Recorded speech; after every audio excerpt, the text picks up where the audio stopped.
get it, you know I be on the way. Yeah. You know I be on the way. Man on a mission, I'ma get it, you know I be on the way. Yeah, it's all hard, ain't no fear here.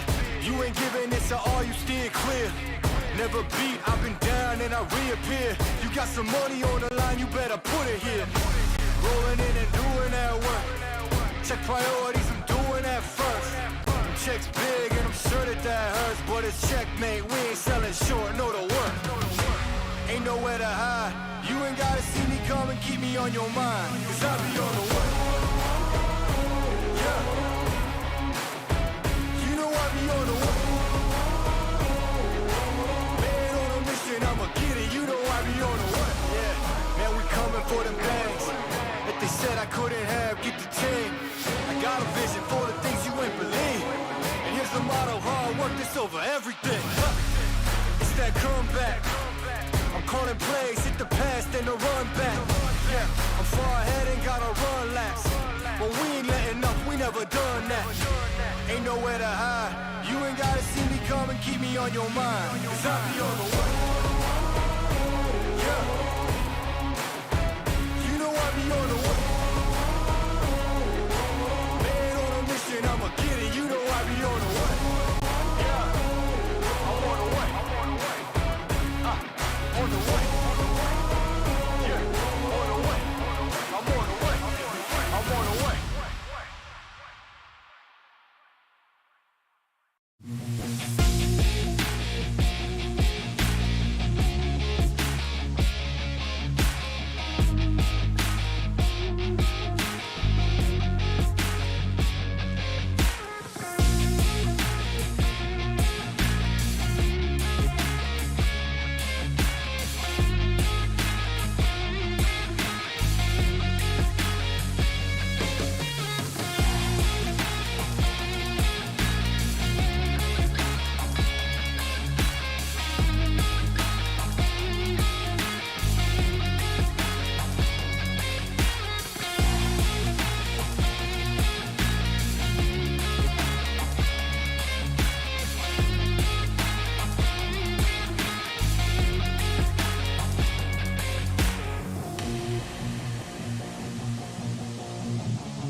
get it, you know I be on the way.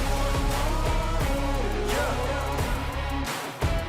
You know I be on the way. Man on a mission, I'ma get it, you know I be on the way. Yeah, it's all hard, ain't no fear here. You ain't giving this to all, you steer clear. Never beat, I've been down and I reappear. You got some money on the line, you better put it here. Rolling in and doing that work. Check priorities, I'm doing that first. Checks big and I'm sure that hurts. But it's checkmate, we ain't selling short, know the work. Ain't nowhere to hide. You ain't gotta see me come and keep me on your mind. Cause I be on the way. Yeah. You know I be on the way. Man on a mission, I'ma get it, you know I be on the way. Yeah, man, we coming for them bags. If they said I couldn't have, get the team. I got a vision for the things you ain't believe. And here's the motto, hard work, this over everything. It's that comeback. I'm calling plays, hit the pass, then the run back. Yeah, I'm far ahead and gotta run laps. But we ain't letting up, we never done that. Ain't nowhere to hide. You ain't gotta see me come and keep me on your mind. Cause I be on the way. Yeah. You know I be on the way. Man on a mission, I'ma get it, you know I be on the way. Yeah, I'm on the way. On the way. Yeah, on the way. I'm on the way. I'm on the way.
Crossing here, has to hit the deck, doesn't go down fully, but there it goes. Send him in through the front, trying to be the tripwire too. They've all got to push him towards the house.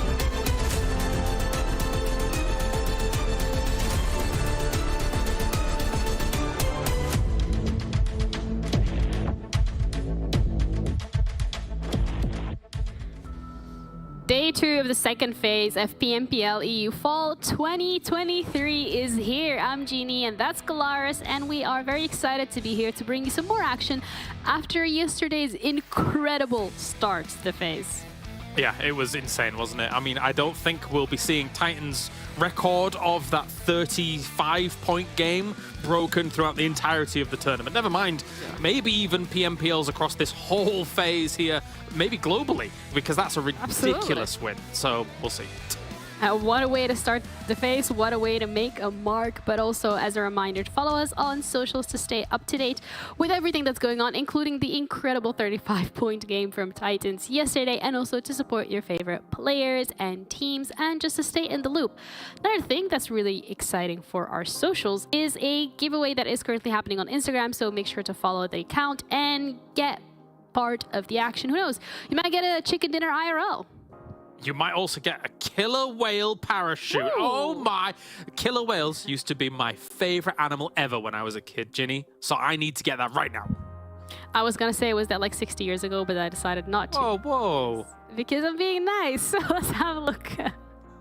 So look at the schedule for today. We got a total of 5 games coming your way. Battleground starting off with Sanhok, into Erangel, into Miramar, back into Sanhok, and a final Erangel as well. I'm excited to see how this is going to be playing out. Sanhok, if I remember correctly, was played once yesterday, so it's going to be a little different today.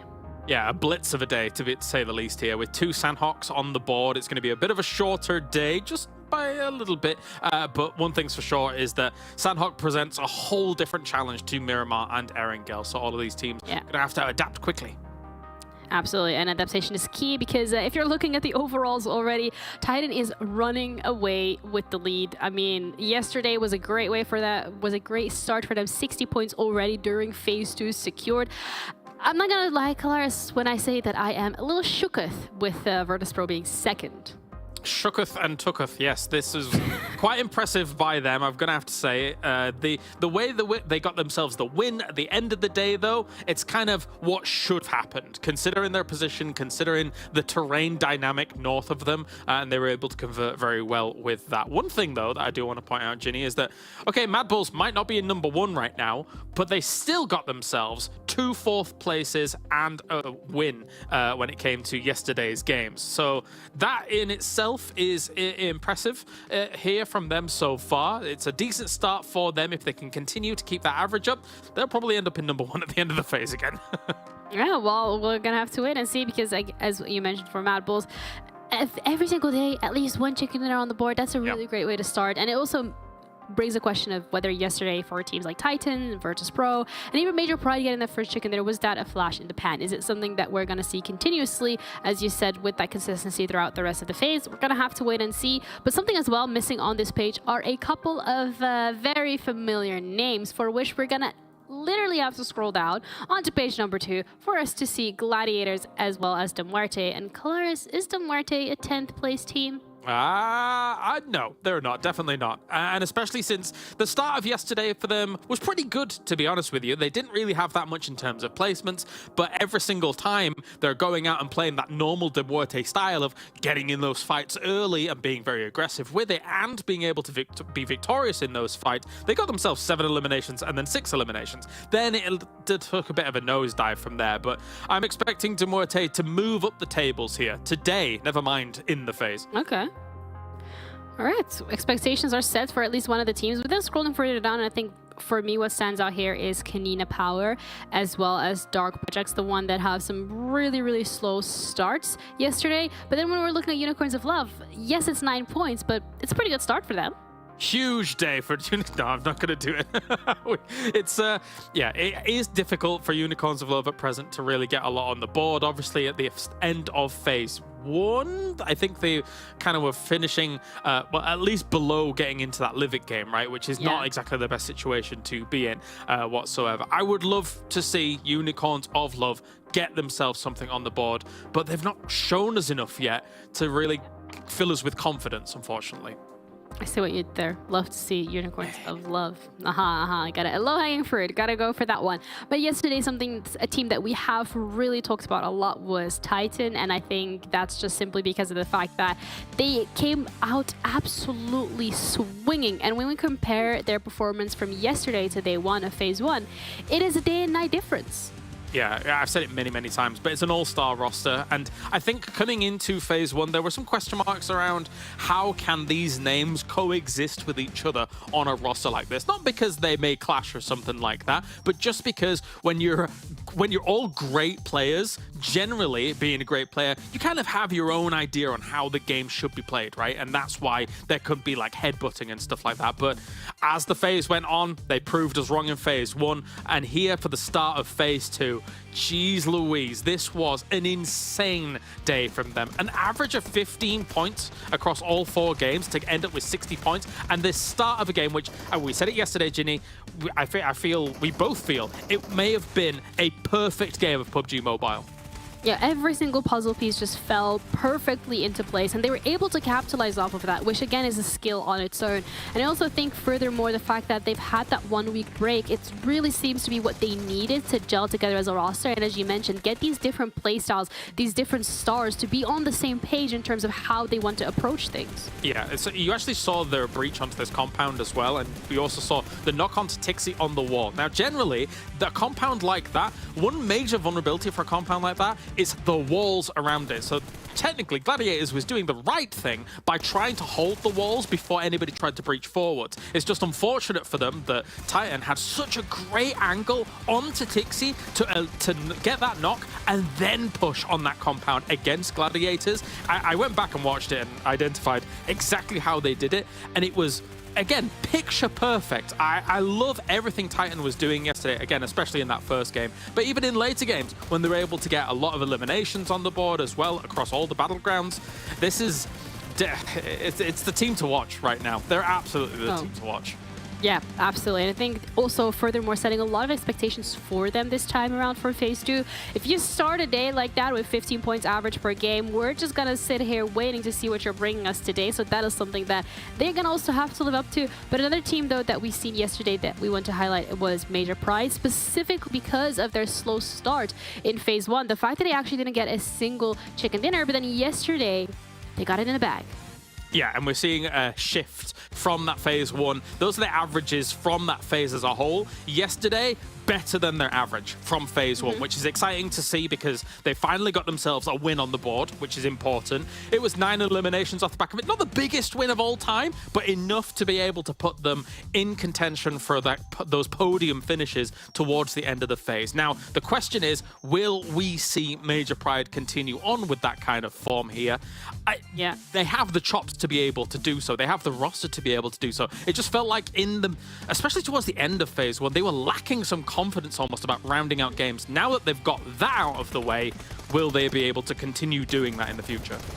Yeah, the question of whether momentum or not can be, and consistency can be carried out through the rest of the phase, because at the end of the day, that is really important, especially when we're looking at the fact that you need to be in the top 16 to be able to advance to the finals, as much as that might be the case for them, that they will be able to do so. You're also looking at PMRC points, and they had a certain 60 or 40 point cushion, which with MADBULLS just winning consistently time and time again, it does put it maybe even into jeopardy. So it's time to wake up, get that momentum from yesterday rolling, and just keep getting in as many points as possible for your team. Yeah, and the casters yesterday, Jackie and Blank, identified this very well. Some of their vulnerability came in Battlegrounds in late game scenarios where they were splitting too far and kind of losing the game because they're having this slow bleed out. Somebody would get caught by a solo, somebody would get caught by two-man rotating in late against them, and then they're not a full four-man cohort to try and round out the game. If they can just gel things together a little bit more in those final games, in those final moments, we could see more major Pride wins here. That's right. Make it work, gel together.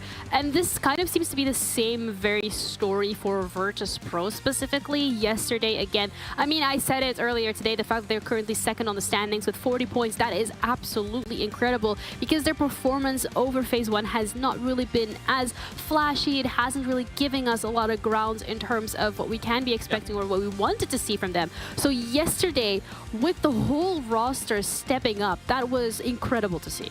Yeah, it's technically a great roster. We saw some of them live in Riyadh for PMRC as well, like Beck, for example, and now this VP roster's come together. Their first games yesterday, nothing really to write home about. However, their last two games really filled me with a bit more confidence for this roster as we take a look at some of their moments here, especially the second last game that they were playing. 10 eliminations, despite only getting 8th place. Those elims came off the back of some extreme fights up in the northeast side of the circle, and then I felt like, okay, this final game, they've got themselves a great position as a launch pad to try and get themselves a chicken dinner. The previous game must have filled them with some good confidence to be able to actually execute on that promise of a position quite like that, and they were able to do so. So I'm hoping to see more of it. 40 points in a day would be excellent if it wasn't for Titan looking at 60 points in the previous day. Yeah, absolutely. And also looking at phase one, when the amount of points that was gathered by VIRTUS.PRO was 153. So if you're sitting on an average of 40 points for a day, you're going to be exceeding that significantly by the end of phase two, which is what we want to see. We want to see them push themselves very much into the top 16. We want them to get to those finals. We want them to even be able to go to Livik if that's the case. And from the fact that yesterday towards those last two games, they've shown us some consistency. They've shown us what they're capable of. I hope the same thing happens for them as well as for Major Pride, and that is bring that momentum, bring that confidence into today and keep the ball rolling. And that confidence showed in some of those final moments there against TUNA, because TUNA technically fanned out as a 3-man in a pretty good way, considering they were on the north side of that circle, and then moving south on that circle is actually quite difficult. There's not much terrain to work with. But VIRTUS.PRO was like, no, we are going to fan out perfectly here, get some off angles on the crate that had fallen, on some of the other kind of structures that were there, and absolutely obliterate TUNA. So exciting stuff for VIRTUS.PRO. Let's see how it goes today. Yeah, absolutely. And I think another team rather on the slower side was Gladiators. We haven't really seen a lot from them yesterday, so it felt like it just wasn't working out the way they were expecting or wanting it to for them. Yeah, for sure. I mean, the whole narrative of yesterday could have looked entirely different had Titan not looked insane in that game one. Because think about where Gladiators were when it came to the Titan warpath that was moving through and getting 25 eliminations and getting the win. Gladiators had the winning compound.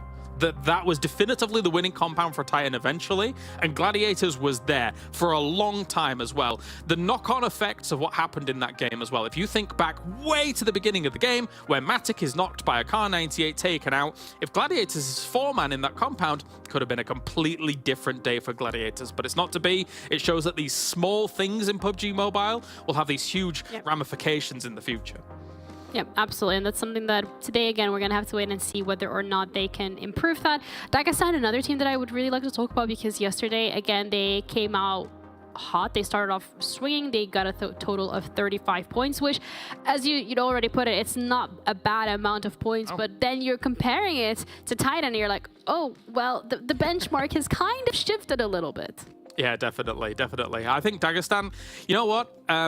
Max was an advocate for Dagestan for a long time, even though he's not here at the moment. And for a little while, whilst he was an advocate for them, I had question marks around them. I was wondering how they were going to fare, if they were going to live up to Max's expectations of them. And for the most part, they didn't. Nowadays, though, I think that they do have the chops to be able to live up to that expectation that Max has set upon them. They've looked good on some moves. A lot of their potential winning games in Phase 1 were shut down by the likes of Gladiators, by the likes of Titan and MADBULLS, so you can't really hold it against them because they're going up against literally some of the best in the lobby here. So Dagestan right now, if you were to ask me, are they a 5th place team? I'd say probably around there, yeah. Okay. That's really great to hear, the fact that a team like Dagestan has made those improvements and they finally seem to find their playstyle, their path, and how they want to approach things. Another team for me would be KONINA Power. I think yesterday we expected a little bit more from them specifically, as alongside NEXUS Gaming, but both of them, I mean, KONINA Power, the worst one, really getting 8 points, NEXUS Gaming getting 28, again, not too bad, but it also brings the question of, was this a one-day thing? Is it day one? You're warming up, you're back into the server, you're getting used to the different playstyles, everyone has made changes and adaptations. Is it just taking them a little longer to get on the same page as everyone else, or is this rather a theme that we're going to be seeing throughout the phase? They definitely felt like a slow starter in Phase 1. I think that's fair to say. I mean, I kind of referenced yesterday the fact that technically KONINA Power had a better last day or a better last 2 days than MADBULLS. So technically speaking, they can get that engine revving eventually. It just takes them a little while to do so. I mean, even technically yesterday, they could have had an impact on MADBULLS if I think it was Agori or Ofhaze was snaking in and didn't move like a second too early and was kind of going to be acting as that potential solo to kind of backstab where MADBULLS was. Not to be the case though, because he goes down to the blue. If he makes that move 1 or 2 seconds earlier, he could potentially just look for a point. He could look for a knock on a flush onto one of the MADBULLS players, and that makes a huge difference in the MADBULLS versus SBG fight that goes on later on in that game. So yeah, there's again small things, ramifications later on. Absolutely. There seems to be all these small little pieces at the end of the day do kind of, you know, the domino effect. They just one thing after the other.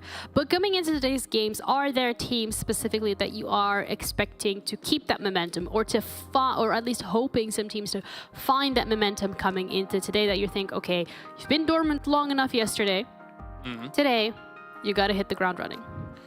Honestly, I would really like to see VIRTUS.PRO do it once again here. I think that they have the ability to do so. I think that they were a sleeper pick when it comes to a roster as a whole, to be able to hang with some of the other guys up towards the top, because everyone's thinking Titans is going to do well, MADBULLS is going to do well, Gladiators is going to do well.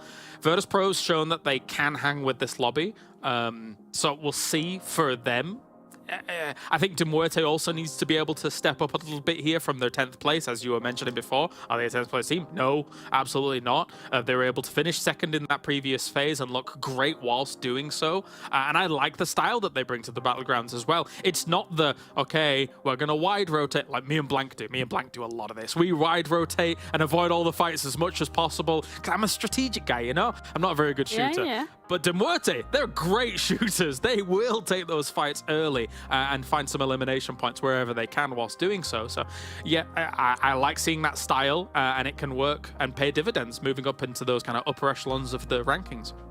Yeah, absolutely, because at the end of the day, eliminations equal points as well. So we're ready to head into our first game of today. So thank you, Monster Energy, for making it possible. Head over to monsterenergy.com/gaming to check it out. And we're going to be heading into the action straight away with Jackie and Blank. Hey, here we are back again for day 2 of week 3. Blank. Oh, mate, yesterday was a treat, right? Like, we started it off with the whole main course as our opening game. We were just full the whole day. It was ridiculous. I mean, we couldn't get enough. It almost put a bit of a dampener on the games afterwards, right? You coming through with a 35-point game like that, does sort of feel like everything after that is a moot point, which is a bit sad, but fresh day right now. 2 Sanhoks on the card as well, so nice, easy breezy for these teams in terms of getting towards that end game a fair few times. I think there's a lot of fixes that came through on Sanhok, which makes it a bit more of an exciting map. We are having like 8 teams go down in that early game. MUERTE needs to move earlier. They're not getting as much rewards from playing down towards Camp Charlie all game now after some of those adjustments came through. But there's a lot of good points coming through on the desk. I did like that Kale was mentioning that MUERTE goes for these early rotates. They like to get into the thick of it nice and early on. Titans, let's see if they can continue big today. You know, their first game yesterday was massive, coming through fresh on today as well. Maybe this is another time for them to pick themselves up another big game. Man, I like as well, you know, coming into last season of EU, I was the one sort of, you know, really sort of sat there going, hey, VP. Everyone laughed at bash me. you down. Even Max, you know, he sat me down and he said, look, Jackie, VP, it's probably just not the best pick. I don't know if they've got it in them. And now we've got Kale backing me up. I love to see it. And I'm surprised, honestly. Like, the fact that they did it so quickly over the course of yesterday's Playday, Blank, they were just squirreling away points like they were getting ready for winter. I don't know how they did it so fast. Yeah, cheeks full of just eliminations as well as placement points at the moment. They're doing fantastic. It's really, really good to see. And I think that it did sort of come as a surprise as well, because particularly yesterday, me and you were saying that, look, that last game, fantastic, looked really, really good. Yeah. Obviously, we did predict them because Kale had the insider knowledge. He knew what was going on. He saw it from a mile away. But the rest of the day, there wasn't huge points coming through from this team, but they were just, like you said, squirreling them away, getting the points where they could, nice and easily, and that's where they were going to start to succeed. Already off the bat, though, we have lost one player into MUERTE, which is a bit unfortunate. That's over towards PERMITTA. But Athis, previous season Stars player, actually taking some shots that way. This guy's actually been fairly decent in the past for EU, and I think PERMITTA is pretty happy to have him on board. I'd like to see a little bit more from PERMITTA over the course of the day as well. Of course, you've got the ex-VP man in Folly there, who's moved on over to the roster. I will say they've got some of the better player profile pictures. There's some really good ones in there in terms of just being a little bit more emotive. I like them. So we'll hopefully get our eyes on those a little bit later. A team that you physically cannot avoid to witness, though, is Titan Gaming. I mean, they were just running away with things. Here we go. They knew exactly what I wanted. This is the profile picture, and it was the beatdown, Blank. Mate, that's coming through with the new combat knife as well, which is always good to see. Just sliced in one. I mean, those are situations where you've got nothing to lose. You versus a pistol, and my guy just cuts the throat, and there you go, MUERTE's out of it. I'd be really, really upset with that one if I was one of the MUERTE players there. It's Furia of all people as well. He's going to be mad.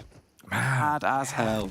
And that's also kind of rough, right? Because, like, obviously, we're building up this storyline coming into the day of wanting to see what MUERTE can do if they're able to really put their best foot forward, because we know they have the talent there. If you've lost Furia, that's a big backbone of the team already taken away. So if that's got you thinking about PUBG this morning, getting excited for the day, let us know over on social media, of course. You can see it down there in the corner. Or otherwise, Maxman's going to be really upset, and you don't want him upset, Blank. It's a rough way to start the day. It's only Tuesday. We've got to let Max have some moments of happiness, surely. Yeah, Monday didn't start well. Look, the results were in. But today, we've got to make Maxman happy. So head over towards those social media pages, get involved, get happy. We want to see what you guys have to think about the show, and maybe drop a couple of memes in there as well. We'll have a bit of a back and forth on that side. KONINA Power, though, a lot of talk about this team happening through on the desk currently, about how they can do a lot better in these games, and I think today is one of those playdays where we will see them do better, or at least I'd hope to. There's 2 Sanhoks. This is their favorable map. I don't want to see KONINA Power go down here. There's been a fair few times where we've looked at them, especially on Erangel, and it's a case of KONINA Power is just dead, right? There's no way they're making their way through this rotation, and Then all of a sudden, you get towards that late game, 25 minutes in, all 4 players still left alive. And I've not talked about them at all, but they've stealthily made their way into the circle and have actually started to do some really big bits. So I'm very happy to see KONINA Power just get back on the bike today, try and get some more points on board. The name that's currently going up against VULGAR, Tresley, is already down. Dakimi is next, and that's pretty confident if I'm coming through on Mango. FUPSman, nowhere to be seen for the rest of his team. And they'll be going on by himself. Feels a bit weird that Fups wasn't a part of the squad there as well. You know, normally it sort of seems like he's the one that instigates a lot of these fights and is kind of willing to take charge a little bit more. But unfortunately for him here, in terms of the rotate, his team was so much further ahead that they've just basically been trip-lined and taken down. And they're going to get finished off. So VULGAR, although they had some moments yesterday, Blank, where I feel like they probably could have pushed for even a few more points on the day, this is a rough one to start off today. And obviously today, in terms of the spacing with the battlegrounds we've got as well, having the back-to-back Sanhoks, well, Sanhok's in the pool for the day. You know, you really do need to get in a little bit early. It feels like if you're lagging a bit at the start of the day, you can't wake up as quickly. It's not the day for it. You know, this week is one of those where you have to wake up absolutely fresh. So a shame there for VULGAR. Going to be hard, obviously, for Fups. I suppose at this point, game plan is just see how long you can go. Just keep going. I mean, doing his best Eminem impression, singing Without Me, the rest of his team, because they really just aren't able to do anything without him on side. He is really that linchpin on the team, and the fact that he just wasn't in there with him sort of has to babysit his team sometimes, and I would like to see the rest of his team do a little bit better, but he is just... It's strange in the sense that he is so much a star player compared to the rest of the guys of his squad that he does sort of make them look bad, which is not necessarily to say the rest of his team isn't great. He's just so much better versus some of these squads in the lobby that realistically VULGAR shouldn't be winning against, that FUPSman brings in that clutch factor, and sometimes we expect VULGAR to do better in these engagements. Unfortunate. Again, taking a look at the circle though, up towards that northern side, Paris Resort, very much a focal area on the map. Currently you've got SBG playing around the rooftops in Paradise itself, and you've got Major Pride just underneath at the moment. Now, again, it was those splits yesterday that came through for the briefest moment that we didn't really like to see last week. But they've brought it back together, playing much more as a unit. We already saw that their average eliminations are going up, which would speak to them having more players in the end game. So this is very, very promising for Major Pride at the start of the day. No, it does look a little bit better for him. You know, one of the things I was a bit worried about was actually just watching this go down in the background as well with KONINA Power, as they were spammed into, I believe it was Narvalo, who just unloaded, did so much damage onto them in their vehicle as they were starting to rotate and downed one of the players. They've reset off the back of it, and it's basically resulted in a stalemate with them just holding inside of their compounds for now. But you don't want to see KONINA Power have a slow burn into the day. Obviously, back with the death segment as well, we were building up this narrative that it is weird. They're so much further down the standings than we expect them to be. So this is one where ideally they're able to find themselves out of dodge from this positioning. You can see it's SBG that are keeping them tucked in, but they're slightly further down the hill. Flicking over here as well, we get to see what MUERTE are up to, and it seems like not much as the numbers are being thinned. They lost Furia in the opening moments of the game. He was sliced down like a bit of fruit by the blade.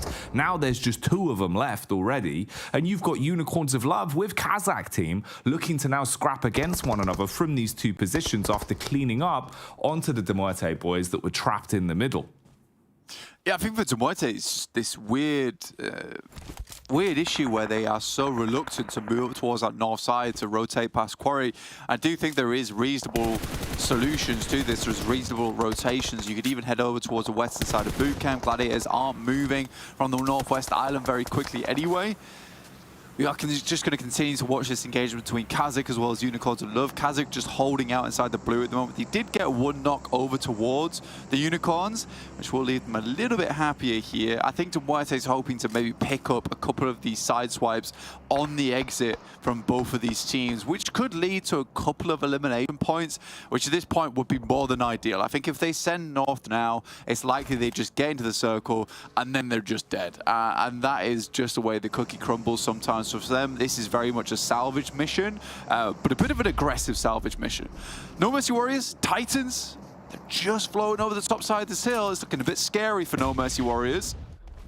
Yeah, it is. You do love to see it though, mate. When Titan are pushing together as a 4-blank, it actually just gets me like honed in so quickly. It's like, okay, this wasn't a blip. The team actually really does feel like the comms are clean today. Again, following suit from what we had on Monday, the big fragging opening affair, pushing straight round to try and clear out No Mercy. They're able to dispatch the initial man. They've good firepower with it as well. The spacing between them's nice, and the actual tags are relatively clean. Old boy licks them up. The backup from Havlik goes through quite nicely as well. You fragmented 2 of them, so the other 2 players from them are just trapped back down inside of the compound. You've got nades for days, so they throw the flash in through the window to buy themselves a bit of timing to peek into it. UMP spams through the back, and they're gone. No mercy was shown to the Warriors. Yeah, I mean, it just felt almost casual the way they took that engagement, but you're right, it's just flowing together, staying as a team, being able to watch each other's angles, and it was even nonchalant in the sense that we saw Old Boy just looting the crate as a nade's thrown at him. He sees it, it's like, nah, that's weak, it just continues to loot up. So sad. You think that's gonna kill me? The old boy.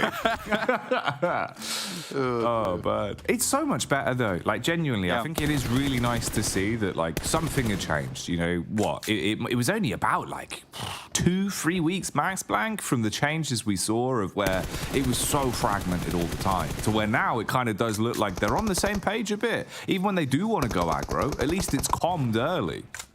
You know, honestly. Nice spray down, by the way, from PERMITTA Esports. So they're getting some really nice exit frags at the moment. Honestly, it's funny to me because we did have that meme, right? Old boy is bored. Yeah. And I almost hesitant to say this, but what if he was right? What if Old Boy was right all along? He's bored of his team just not doing stuff. Like, look, we'll play it your way. We'll just go in the circle. We'll just fight and we'll get things done. And so finally, he's got a bit of retribution. This is the always odd rotate coming through from Gladiators, you know, heading over from the Northwest Island. I think Sanhok is just a map that they do not play well at all. And it's all down to this Northwest Island pick.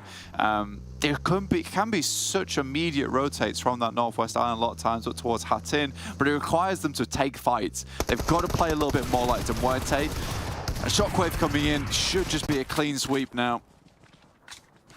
Shockwave living up to the name as always, just blowing them out of things instantly.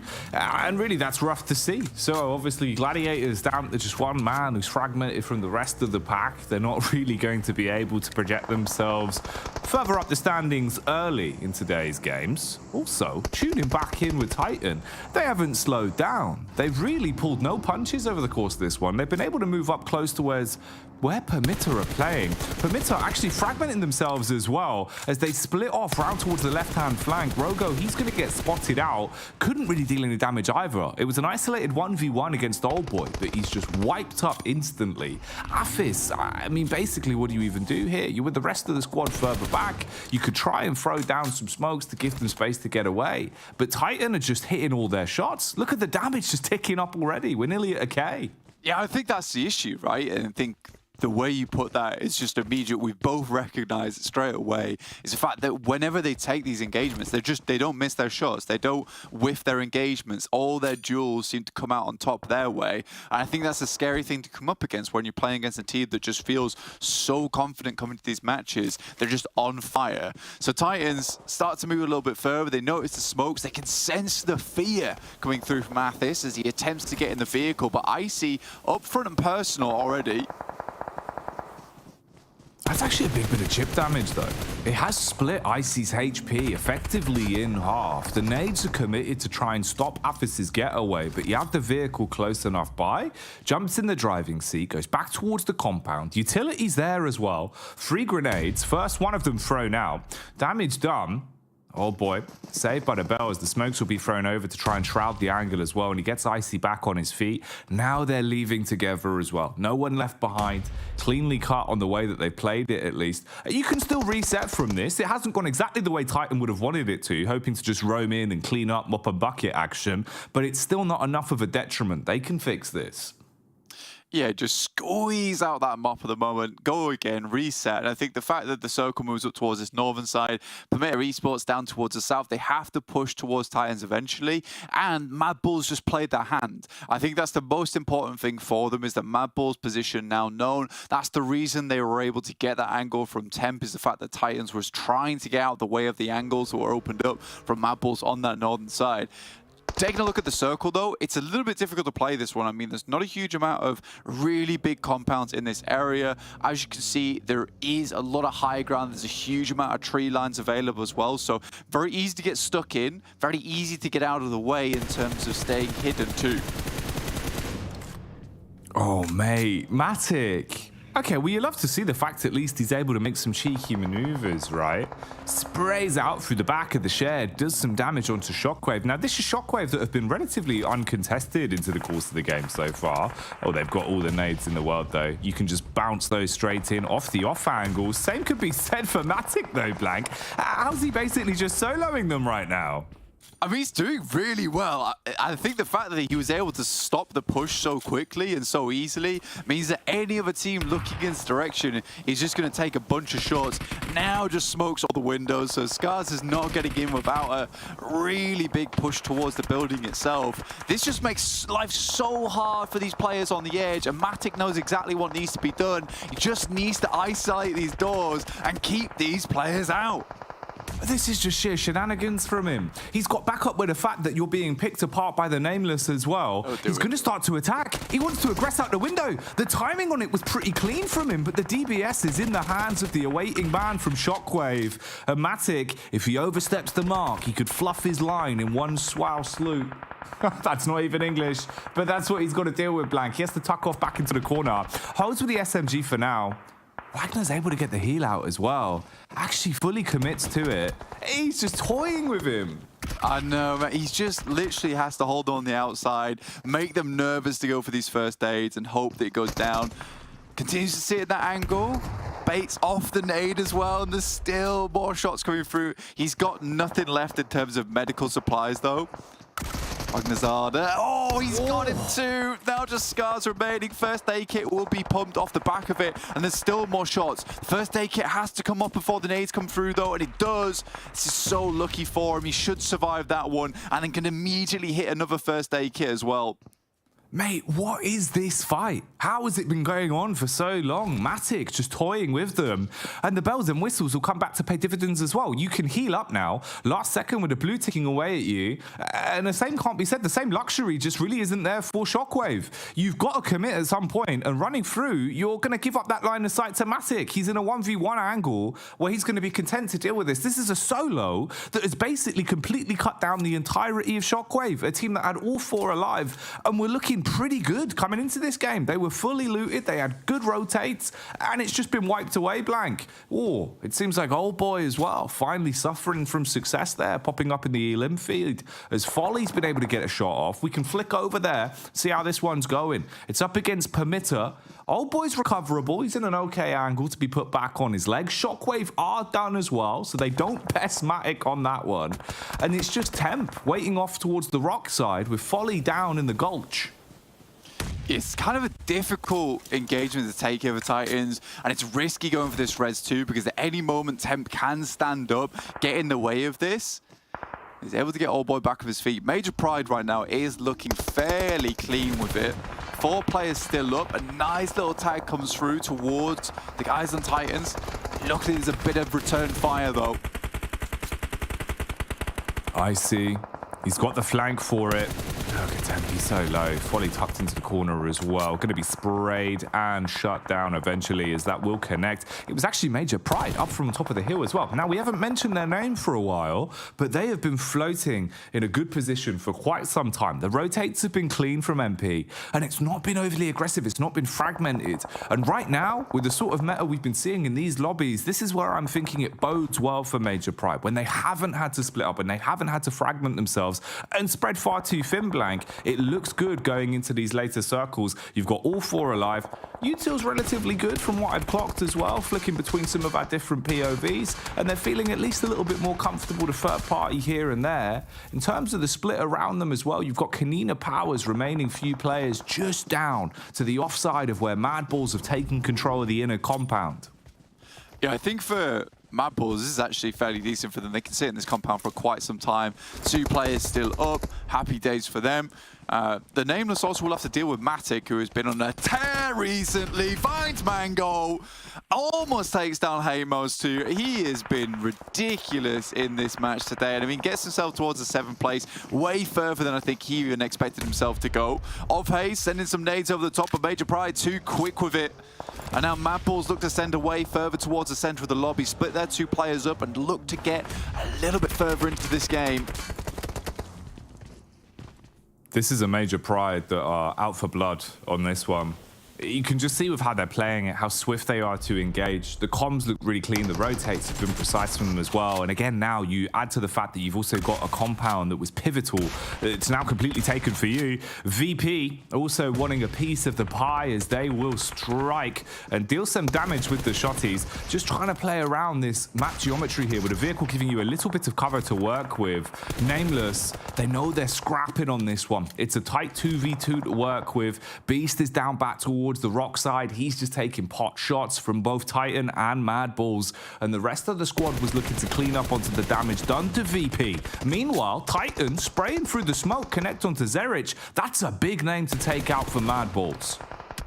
Yeah, it's actually fairly huge. And if you're MADBULLS, they're going to have to go straight into survival mode once again. Major Pride, though, I think, again, it's just this idea that they have played together. They have had smart rotations. This is now slightly more difficult for them. Again, it's not an easy prospect for Titans either. The only thing that's keeping them in this game is the little bit of hard cover that's down towards the south side. So they are very lucky that it's still in play. We can't not talk about VIRTUS.PRO, though. Again, they're getting towards the end game. Wait, Elementrix, Ruda looking really, really good here. Wait was always an absolutely massive player back on Dark Project, making some unbelievable plays last season. And I just wanted to see him come back into it. So it felt very weird for me last week when they looked lackluster, but that's Nomi going down as Titan takes him out, leaving this a 3v3 down towards the southwest side, and they still have to leave. Titans have locked them in. Oh, the brand value on this one is fantastic. It's so many incredible squads all on top of one of another, fighting as hard as they can. Major Pride scrapping against Titan with MADBULLS and VP directly on top. You've got the nades being thrown out now. Major Pride re-engaging perfectly placed as it detonates on the head of Rops. It forces the hand of Icy and Old Boy here. Old Boy, he's got to provide that cover, but they're just eating nade after nade. It's a matter of how many of these can we sustain before we go down. It seems like Frozen, though, takes an opportunity to peek back in. This also forces the hand of VP, but they're not content just fighting Major Pride. They want to shut down Titans too, thin the herd and deal damage across the board, Blank. It's kicking off everywhere. Old Boy just gets taken down. Naomi on the side. I mean, this guy has always been known for his nades, and they finally come out clutch here. Frozen God last left alive for MADBULLS. The Nameless with Beast with an innings here. No nades really to be seen here for Ruda. Actually, I take it back. There's a nade over the top from Elementrix, and it will just be Beast left remaining versus the 2 players in Wait and Ruda from VIRTUS.PRO. Hey, VP. They want to start the day where they left off yesterday with a big old chicken dinner under the belt, and it's just down to Beast, the man, the myth himself. He's spraying, he's advancing, but you're outnumbered. You know your days are really chalked up here. They're going to swing from all angles and look to finish it. Hits one, tries to make a heroic last stand, but not happening today. VIRTUS.PRO are back in with a chicken dinner.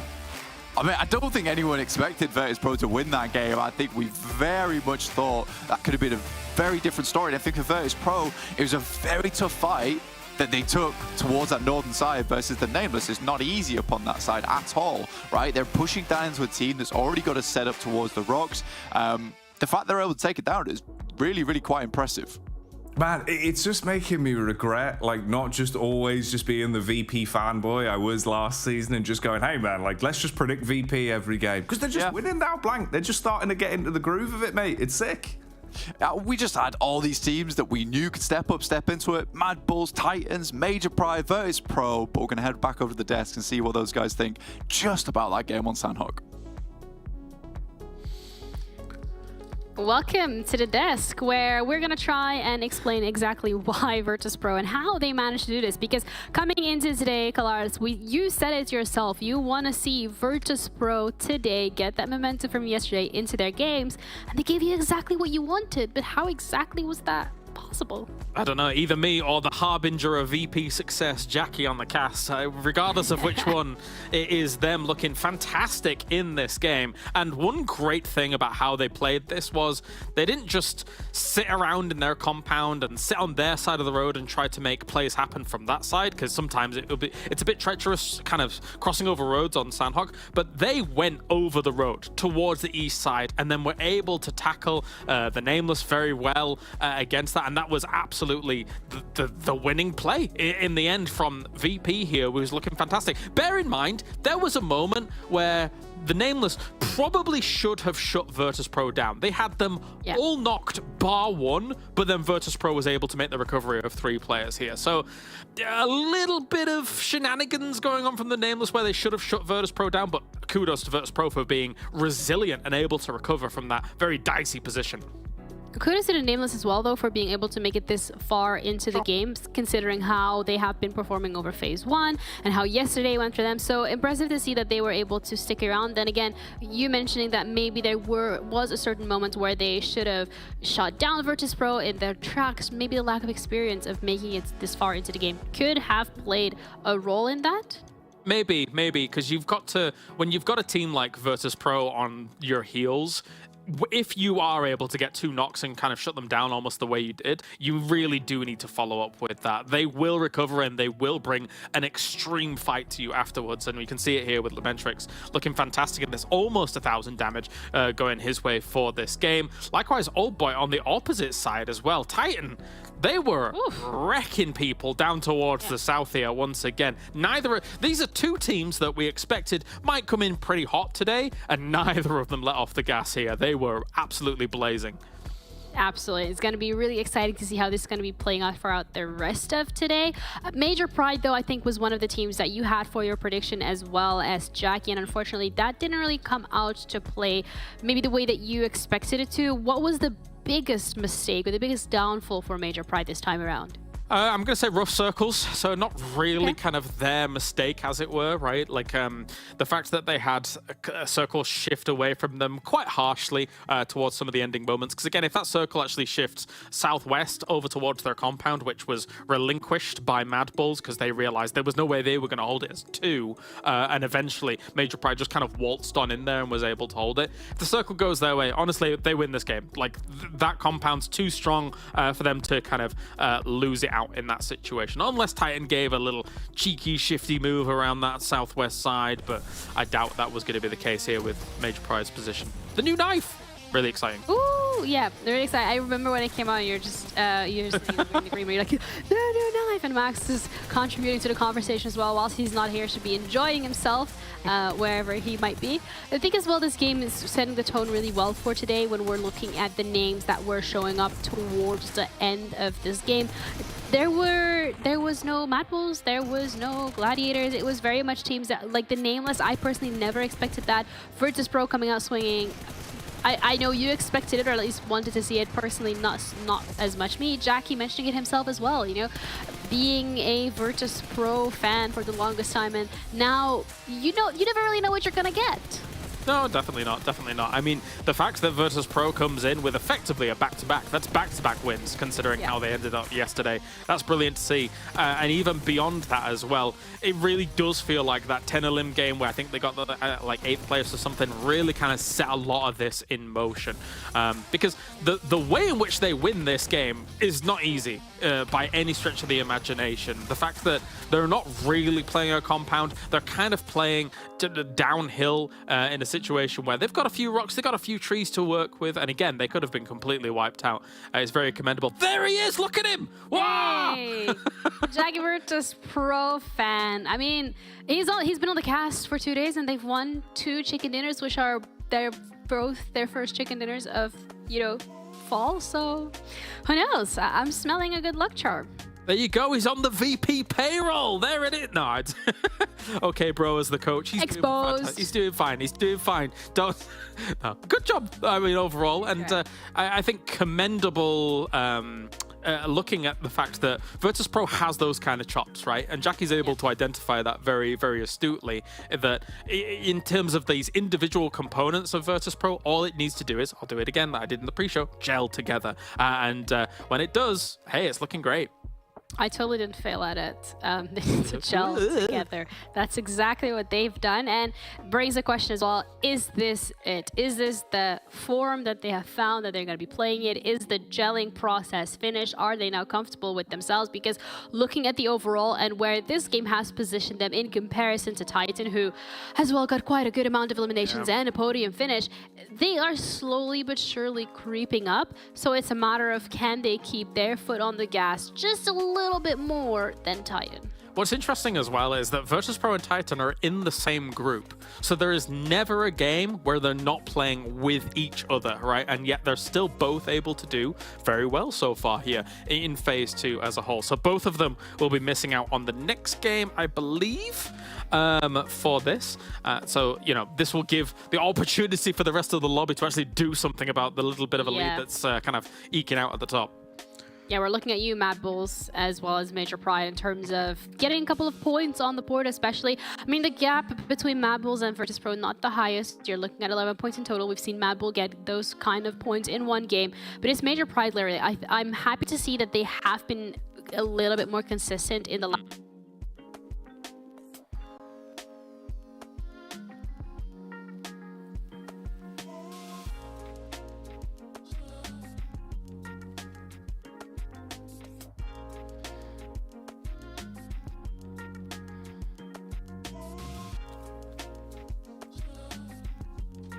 Really much coming out from these two rosters yet. Hopefully that's all for today and they're now into the swing of things, but we're gonna have to wait and see. Yeah, definitely. We will. I'm sure that some of these teams like Gladiators and MUERTE will do the jump back up here in due course, in due time. Yeah, just gotta give them time to adapt. And then, I mean, there's the bottom. We're not gonna talk about that. It feels like we've seen that a couple times before. But thank you, Monster, for making this all possible. We are now ready to go into the second map already. This is going really quick. Erangel coming up next with Blank and Jackie. Oh, strapped in for our second outing of the day then, as we keep on moving through these battlegrounds. Blank, mate, it's been good, isn't it? You know, we get the VP storyline, we get the insane games from yesterday. I'm living for it. It feels like it is a simulation every time we get to do these together. It's good. I'm really, really happy with it. I mean, we're straight into the games. We get some strong matches. You know, we just bring the vibes, we bring the action, we bring the power. That's what it's all about. And VIRTUS.PRO certainly looking pro in these matches at the moment. Like Kale says, like you said, practically the back-to-back coming through off the back of that Miramar yesterday, taking the high ground advantage. That was one of those games where, you know, looking back on it, you know, I had to do an analysis because Kalaris put me in my place after the show. He told me that I was a silly Billy for not picking them. And I did look over it. I was like, look, they had a really strong position. It was practically the winning position at that point in time. No one could really actually assault them. But they played it out still fantastically well to take that spot early on. They were not close to it in the first place. But yeah, an easy finish on Miramar. And then we see that they can do the complete opposite, the reverse side of things, which is a case of that is not an easy win to take on Sanhok. Like Kale was saying, like Ginny was saying, they had to push through a lot of teams, a lot of difficult terrain as well to work around to take that win away. And a lot of it was kind of by the seat of their pants, really, to just take that win. A lot of improv going on. And I'm okay with that. I like it. But it just shows that this is a different VIRTUS.PRO coming into today. Yeah, it's like, you know, if you look at like the top of our standings right now, those top 4 teams, right, we're all alive with nearly, give or take, 1 player in each squad, full squads in that circle. And VP still had to fight their way through them. So it really does go to put the proof in the pudding, right? That was a big win for them to take. Yeah. And it's got to be huge for the momentum. That's the sort of one now where you can sit back happily, knowing you're not playing here in our second game of the day on Erangel. It doesn't matter. You're going to be content. Everything's going to be good in terms of the vibe over on TeamSpeak, you can just let that one lie until you come back into the game, right? So probably the dream start for them, but let's hone back in on some of the squads we will be seeing here. And one of the squads that we kind of want to see something different come through is Gladiators, because that last game, Matic, he's been really good all season so far. A really big change of pace coming through from this guy. And I think that's what you need to see from him at the end of the day, is that Matic is actually trying hard to be that reliable player on side, trying to help the team out. A lot of times in the past, we've seen him take these off angles quite a few times. This time around, though, playing much more with the team alongside Tixi. That's a really deadly duo you have on board. But if it's just him towards that end game, these rotations feel a little bit slow. We're moving away from that fast-paced gameplay that did get them so many points last week. I think we just need to get a bit more of that pinpoint action, that pinpoint confidence back online for them. I also do wonder how much we'll see from Alpha today as well, man. Because, you know, there was bits. There was definitely little moments of greatness. It just felt like they were falling short sometimes at the final hurdle. So I'd like to see what's going on there. A few other key squads we'll keep our eyes on. Starting it off with the Unicorns of Love as well. That it feels like a lot of the times have been the Unicorns of Unluck. Just really have been struggling to some of the early zones. I haven't really seen them hit their stride. And it's been a bit of a shame. So we'll see. You never really know. Maybe the Unicorns will have some sort of magic, I would say, up their sleeves, but I don't think Unicorns would have sleeves on. Maybe like tucked under the hoof. Maybe. Just let me roll up the main real quick. Show you what I've got to offer. I think that for Unicorns of Love, it's difficult. I mean, they've got Rollkiss, long-standing player in the scene. They've got Woodson as well. CJ, Bonnie, a little bit more of like these two players that have got a bit of an unknown to them. Are just not really there right now for the team in terms of the firepower, in terms of the rotational capability. And it feels like they're getting stuck sometimes towards parts of the map that you really don't want to be mired down in. So a little bit of woe coming through for Unicorns of Love. Hopefully that changes in future. But we do have to have these teams that are on the bottom end of the lobby. It just happens every single tournament. And I think that when you do look at a region like PMPL EU, it's getting quite difficult now. It's getting quite difficult to be on top. It's getting quite difficult to maintain even just a middling position within the standings, because there is so many good teams within this region. I think even if you looked at the standings right now, we don't have a team on the overall rankings that is like below 50 points after last week. And we have seen that in the past, where you will see a team come off the back of a phase, 30, 35 points. It looks horrendous. We don't have this here. Everyone's still putting up points every single game. Everyone still can succeed. And I think that's the difficulty behind it for a lot of these squads at the moment, which we come straight back full circle to Gladiators, is that they can't always do well. And I think that what they showed us last week was such a change of pace, where they were just sprinting into it. You know, they had a really good amount of swagger. That's going to come back. It will come back, but for now, they're just having to regain their bearings.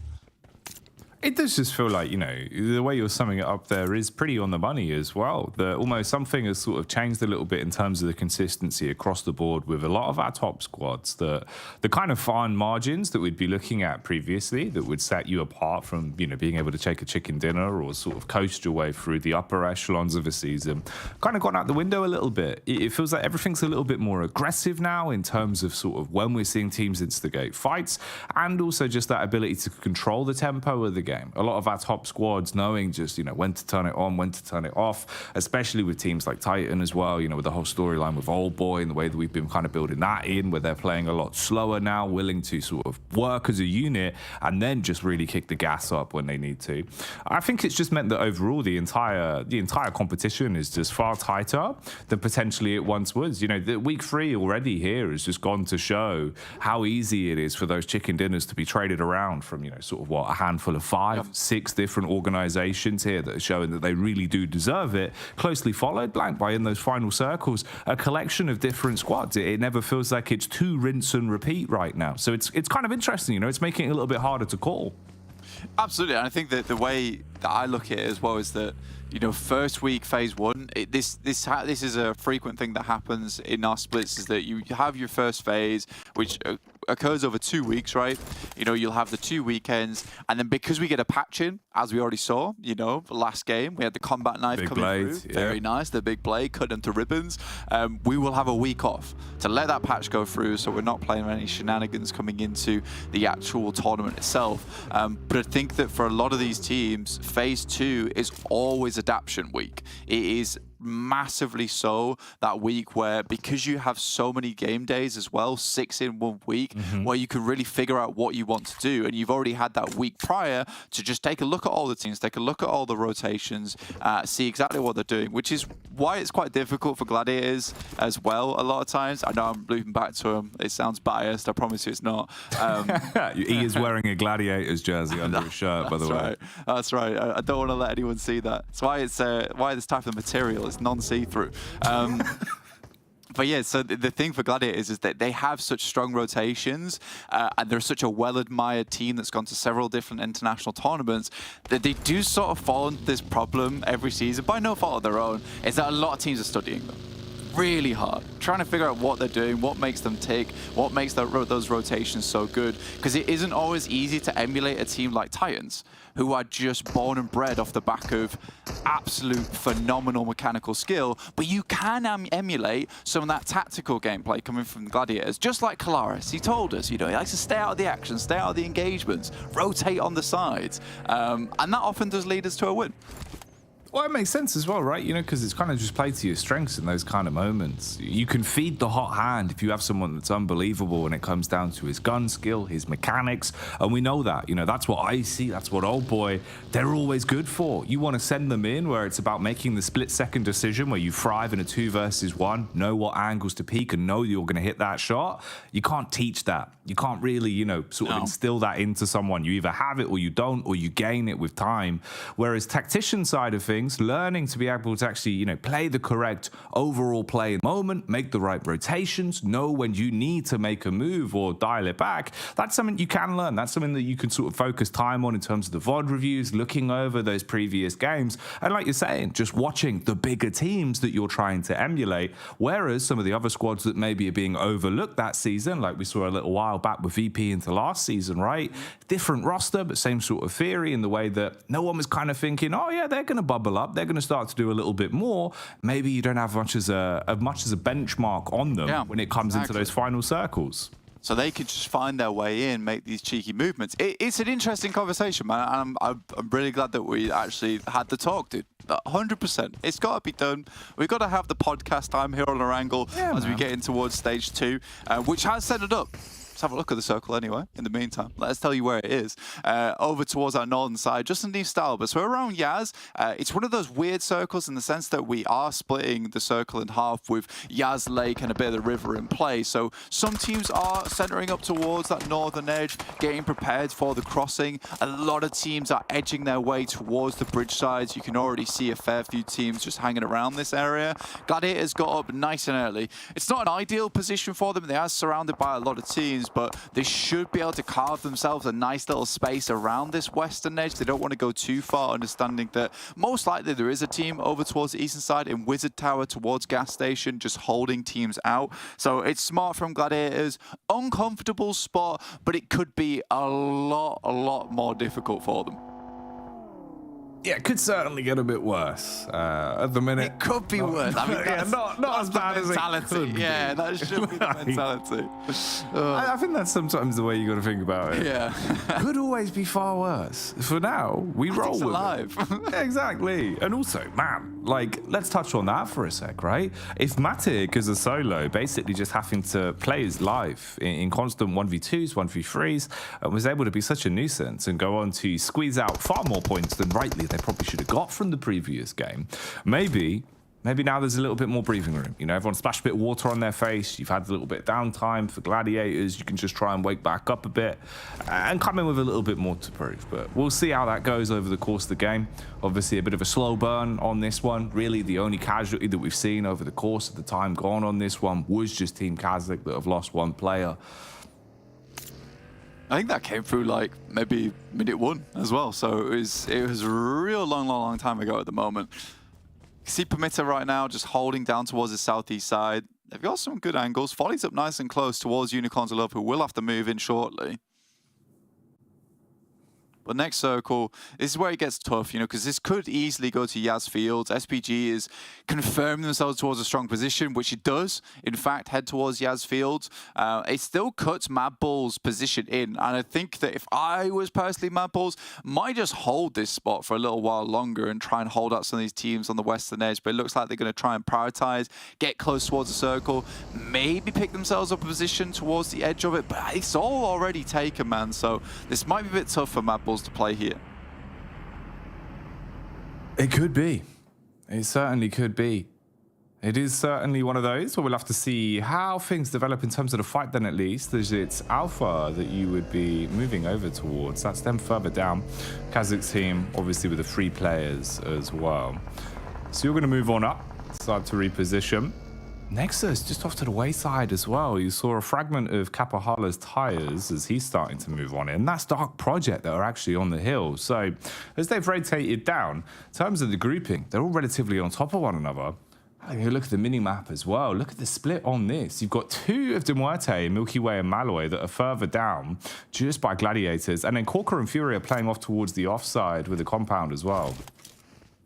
Yeah, this gave them a lot of flexibility. I mean, Claris has just mentioned it behind the scenes that this is a really smart split coming through from them. It gave them, like we're just saying, a lot of adaptability coming into that end game, where they want to play, how they want to get into this. And I think that, you know, being able to squeeze towards the backside of Yasnaya, maybe try and play off some of these compounds on the southeast side. We'll get our first engagement, though. Matic's already down, so is Tixi, as NEXUS tries to pull them apart. And this is looking very bad for Gladiators at the moment. The only safe thing for Gladiators right now is there's so many teams around them all trying to take shots. Mecha on the outside, unlikely Kitsune will get him back up again, but NEXUS has also suffered trying to take this Wizard Tower.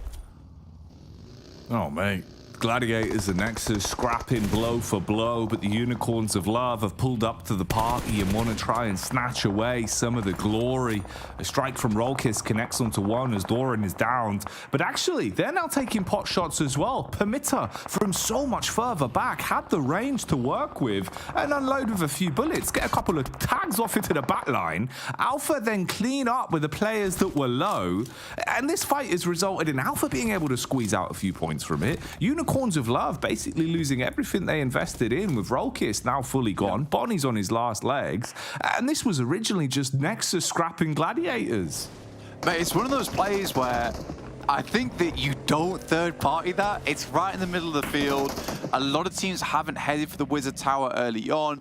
They're just sighting out to who's playing where. So I think for Unicorns, I love to try and third party take the Wizard Tower is a bit overzealous, overconfident, assuming that you're going to get in there. You'd need to toss so many smokes. It'd need to be so much later in the game where you've isolated more and more angles. So that was a brazen play. I think it's unfortunate for NEXUS as well as Gladiators, though, because they both make the same good call at once, right? So they both just crash into one another. It was always going to be a bloodbath because you're trying to fight around the angles that are on the outside. You can see there as we get a nice little pan coming through from the camera team in the background that there is just all those players in Yaz with all the windows looking towards this position. I think that, you know, we've all played that position before in Wizard Tower. It's like a last-ditch attempt to try and get in when you're on the outside, but you're left high and dry as soon as you hit that spot. Circle moves away from you. Life is so rough. There's nowhere to park your vehicles without them being shot at. This is just try and survive it position, basically. Man, shout out effects as well with the actual control there of the flick that he found to deal so much damage onto Shifu on the getaway. Love the picture-in-picture as well, as you can see that the last man from NEXUS has actually crawled belly down to the ground inside of the tower and just plays on the bottom hand side. Meanwhile, things are kicking off. A lot of Tokyo drifting going on with the vehicles as they're assaulting each other. We also have Alpha, Dark Project and KASIK team all on top of one another. They're just going to be fighting their way through this. I mean, Alpha have controlled the compound. Constant nades being pulled, though. This whole place is just covered in pins at this point. bounces in through the window. It's a nice tag from Trofka that blows Mandarin off his legs. Kitsune takes himself out of commission as the nade will shut him down. So NEXUS with Exo remaining wins out on the fight for the Wizard Tower in the end. But this one with Alpha keeps on going. Yeah, horrible spot for Alpha to be in. I mean, there's so many windows on this building. It's a little bit easier if you're only getting assaulted by KASIK team, right? Because you can just shift all the way towards the back end of this building. But with Dark Project behind you, also tossing nades in, Alpha just has to stay the course towards the side of KASIK and attempt to get some of these flushes and knocks through. They've survived, but barely. Absolutely barely at this point in time. MADBULLS also taking shots. Major Pride was on the edge. They took down some of Dark Project's players. And I think for them, they understand that this is two teams absolutely whittled down. So this could be a good position to send for. Nomi down towards the south side, looks to get some scouting done. Maybe go for an off angle. Scary, scary. Don't like it when Nomi does this, but he's a strong player and he finds the off angle. That's big. Oh, this is even larger than first thought as well, as he actually gets the follow-up spray out, and this kicks off the engagement. KASIK, knowing now from the initial damage done that they want to try and close the gap a little bit, that's not ideal. You're burning somewhat there. That is going to take you out. Exhipa actually dashing the molly. Does ignite Trofka, so he's now on his last legs, which has given enough timing for the rest of Major Pride to start to close the gap between them as well. Nomi loses about half of his HP, so loops back round to play with effects contact. If you push into the building, the one big worry is just the shotguns in close range. You've got the DBS on Exhipa, Mandarin as well with that SMG, the UMP just holding the doorway. The quick rate of fire will spray into you, but they've still got nades. They're all so close as well. If you can find an angle, bounce that off of the windowsill, as long as it's on target, you could absolutely ruin them. Unicorns of Love, meanwhile, they expire in the background. That one should be huge. So much damage, Blank, but they still survive it, and they're able to actually dash out as well. He's gotten away. He just left it out of there immediately. And I think that for KASIK team, they're pretty lucky with that one. I don't think Mandarin even knows that your boy is in the building. Exhipa instantly sees him though. He can't do that. Runs straight into another nest of players there. I think Major Pride's done fairly well to get towards the position. It's a good identify, but Nomi once again just takes a slightly too aggressive angle. They had to get in here quicker and just start lobbing nade after nade after nade. He will get rezzed up into picture though. For the map itself, it does center towards the field again. And you know what? If Gladiators have won that fight handedly versus NEXUS, maybe there's a different game here in play. Oh, this scrap is starting to change course though, as Dark Project finding an opportunity to strike back. They take down Effect that went inside of the building with the DBS. Forster's finished him, and now they can capitalize, Blank. They're swinging on this. There's the two solos of both Alpha and KASIK teams, supported by the cast of Major Pride. Exhipa playing on side of the stairs, goes bouncing in, unloads with the shotty, connects onto the first and does damage. Now you've got the rotate in from No Mercy as well. When's it going to end? This is absolutely mad. There's been not a lot of eliminations. Look how many players in here. I feel like I'm in the lobby getting ready to get in towards the plane, but no, we're here in the middle of the game, stage 5, and MADBULLS have an angle. Oh, Zerich. He's so damn crisp. If anyone peeks up, if anyone exposes themselves, the smallest whiff, and he will unleash himself with this rifle from a distance. Meanwhile, though, the full frontal attack, the assault that's going on in close combat comes down to this. All of the shotties. Look how many DBS there are. It's like a shotgun family reunion, Blank. I mean, the slugs are out in full force today. Not sure what these players can do. No Mercy Warriors gets in. Exhipa's taken down by Astic on the outside. Nomi's still up with the ump on the out. He's not got the memo, doesn't have the DBS, and he's not invited to this party. Dark Project's in desperately to see what they can do, but all their players are falling like flies. Luckily, No Mercy Warriors are removed. Trofka, he lived! Trofka's still there. Trofka's still standing. He tucks into the shed. Utility under the belt as well. Oh, hang on. Dark Project. Don't give him the 1v1s. This is what he's going to be licking his lips for. The dive out through the window is the saving grace as the shot will land and KASIK team go down. What was this fight? How was this like 10 minutes of non-stop scraps? We had, what, 4, 5 squads?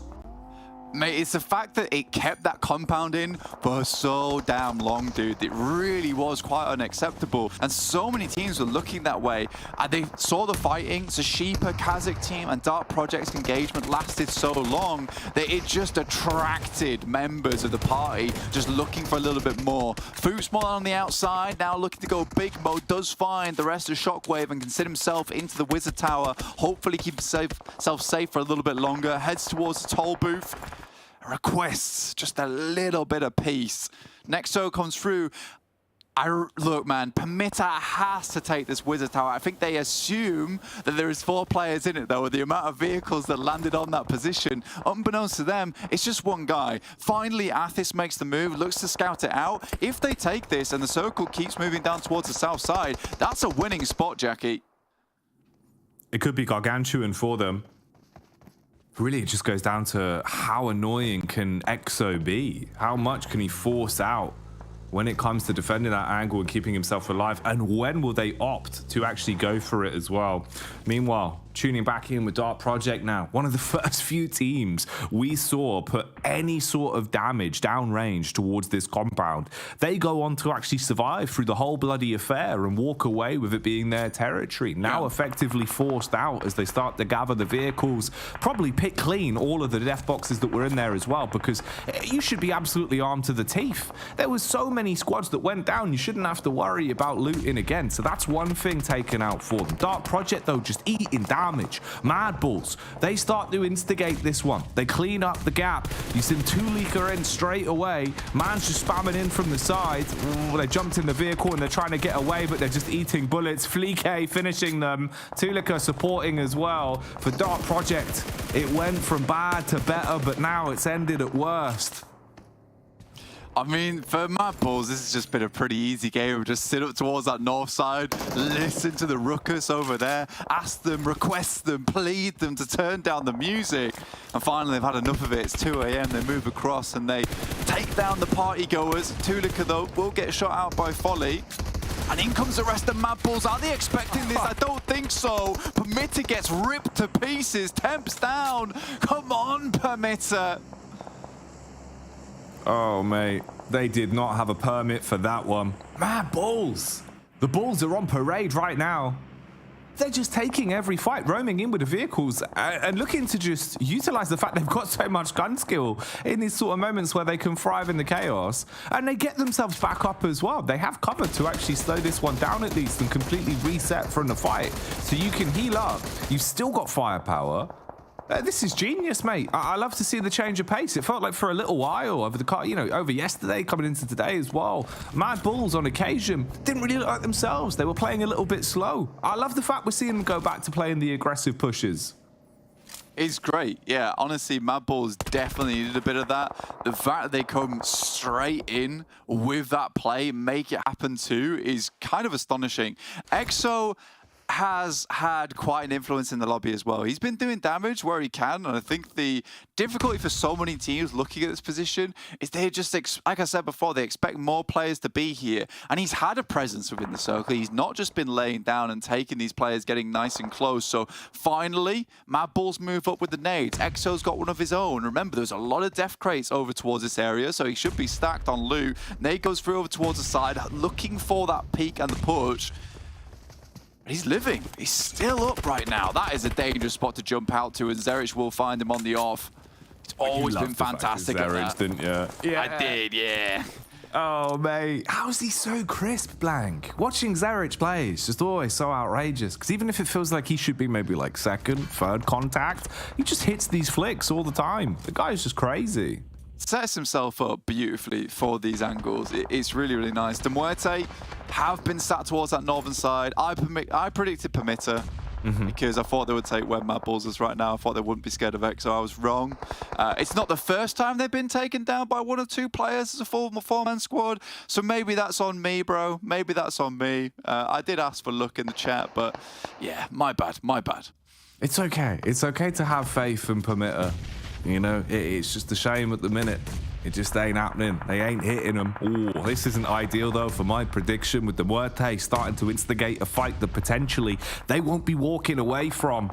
As the MUERTE They clear in towards the compound. They eat nades initially from the SBG squad that are holding their own quite cleanly. You can see the Elim feed filling up as well as Flique is able to assault with the Mini 14 and deal damage off towards the wayside. Here's his POV as he's taking pot shots. SBG do lose one player as well, though, it seems. So MUERTE at least being able to trade it out in close range angles. And this fight decides so much. Winning this one is absolutely influential because these are two full squads over towards this one compound, and they had so much invested into it. All the bells and whistles they could want. Whoever walks away from this is really projecting themselves far further into this, as we only have 3 squads left. MADBULLS, MUERTE, and SBG. It's on MADBULLS to take down whoever survives from this compound fight.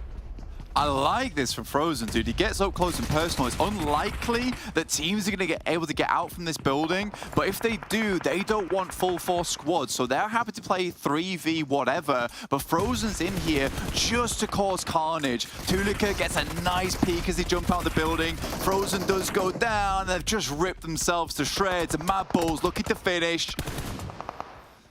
Oh, SPG are gone, and there you have it. MADBULLS finish it off as they walk away in the end with a chicken dinner. That final clash towards the compound working well for them as they had the initiative to go for the heads-up maneuver and instigate the fight. And I think that's the story of MADBULLS the entire affair, Blank. They were taking charge. They were playing confidently. They went for more pushes in this one game than I feel like we've seen for a few days. Yeah, I mean, they had the Mad Max moment down towards the south side when they're playing on the north. It's just like, that's bait. Oh, we don't want anything to do with that. So that's fine. I like that. I enjoyed it. And then finally, once it actually concluded, then they came in, picked up the PC with some well-placed smoke. It's very well done. Once again, though, I predict PERMITTA in the winning spot. Someone just absolutely nails PERMITTA, and then they take the win. That's just how it goes, bro.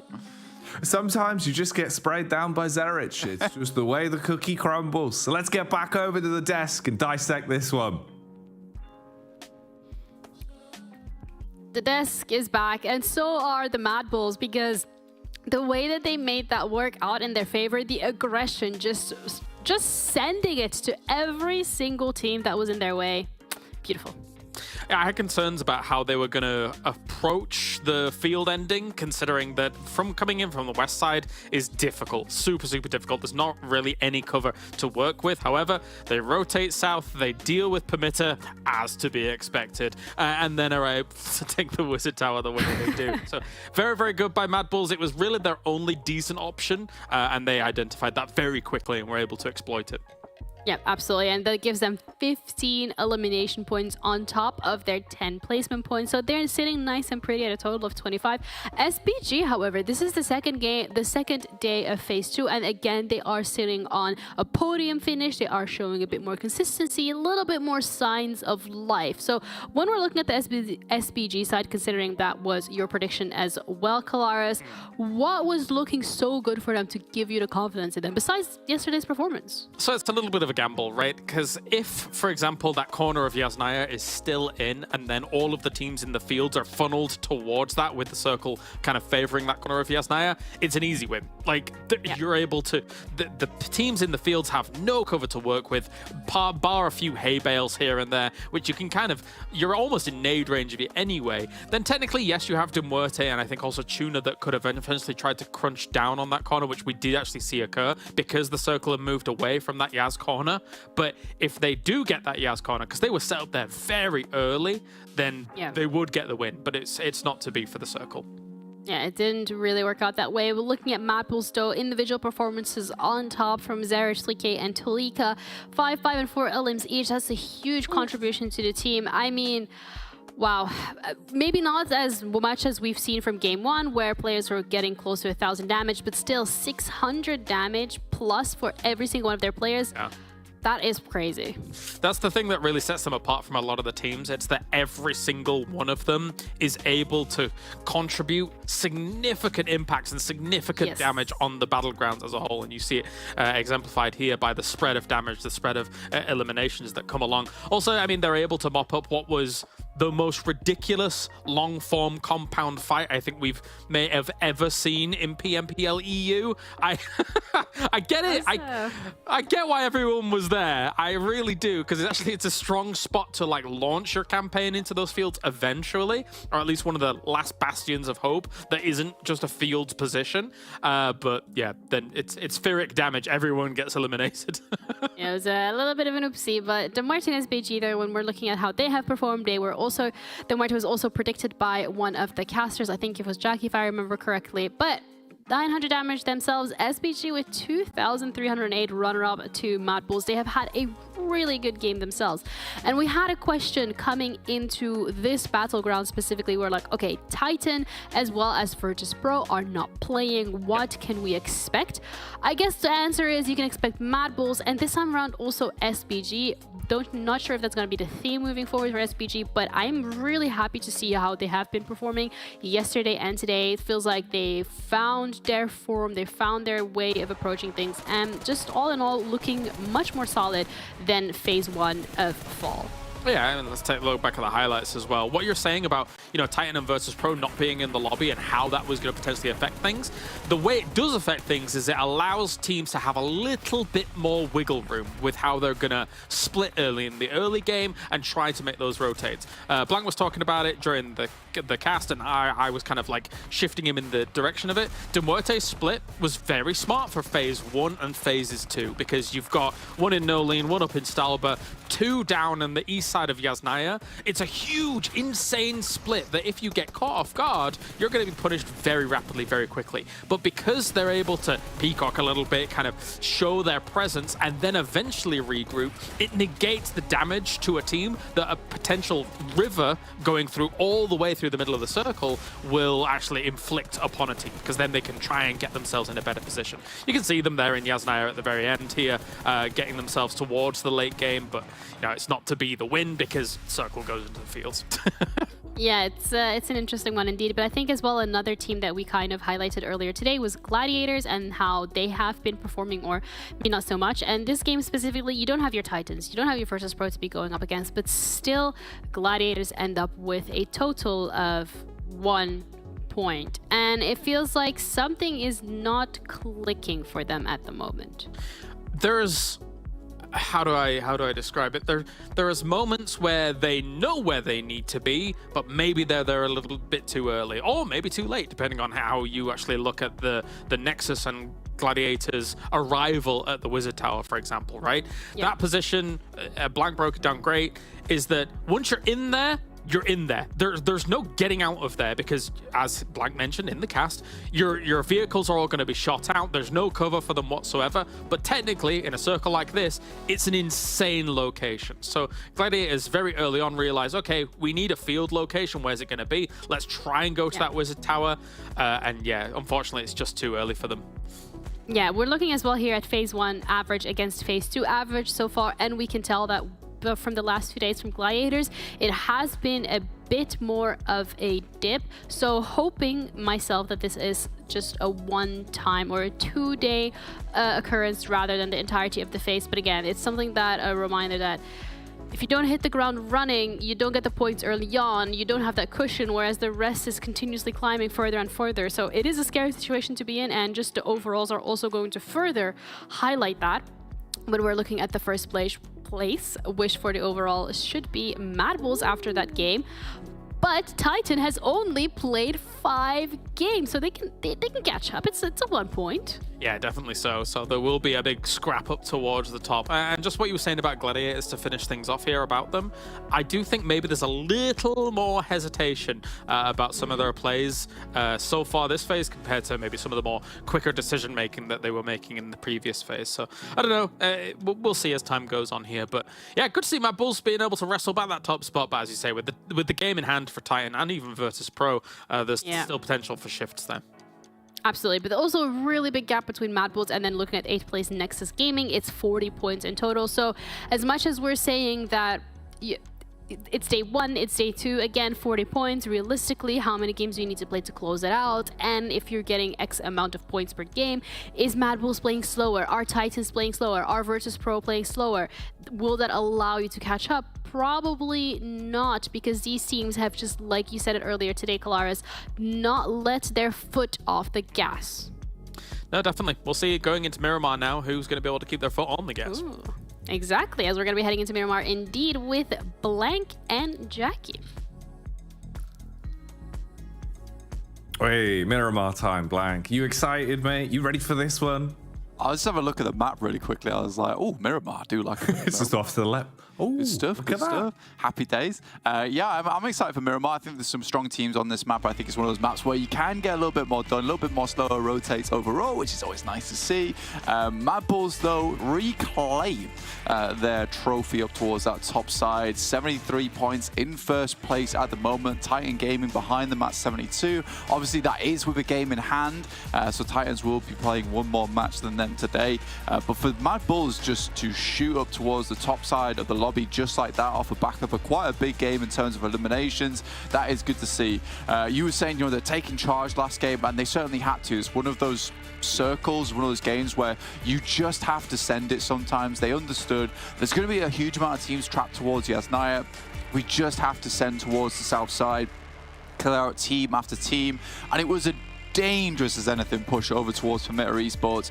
I think if he came up against maybe a VIRTUS.PRO or a Major Pride in that moment, I don't think they would have got as lucky, but it was still very well pulled off in that situation. 2 forward, 2 on the backstop, take shots, see if you can hit those backstop players as well from PERMITTA Esports. So really, MADBULLS look like they're on a bit of a better grind right now. I think KONINA Power had 2 better days than them over towards phase 1, as Klaus was saying on the desk, but MADBULLS starting to bring it back just a little bit because they were fantastic in phase 1. I want to see a bit more of that prowess. Again, it feels like teams just need to have the Titan effect, which is a case of, oh, we are good at the game. We can play the game. Let's just do that.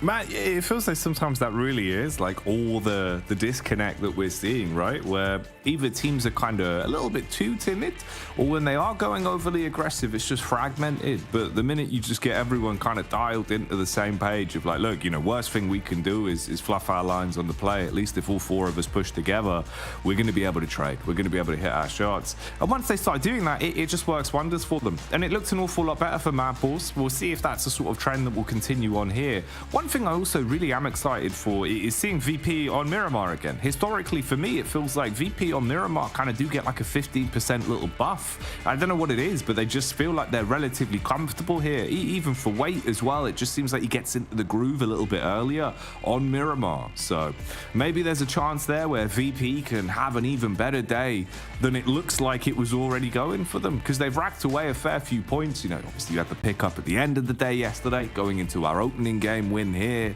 Maybe there's a few more points to squeeze out for them, because this would be our 3rd game of the day, about halfway mark, really. Yeah, the plus 15% damage buff is the G.GLADIATORS buff. That's what we like to call it. Scars goes down. Rob's nice up and personal with the sniper, no less. Termina's off in the distance. See what he can get done. He's got an 8x on that bad boy as well, so he's nice and looted early doors here. Wagnerzard are very close. I think this is something that happens quite a few times though with Titans. They do go for these strange split drops. Robs just has to get in the building, but unlikely to happen with the M249 right in your face. That's going to be Titans most likely going down to just one player here.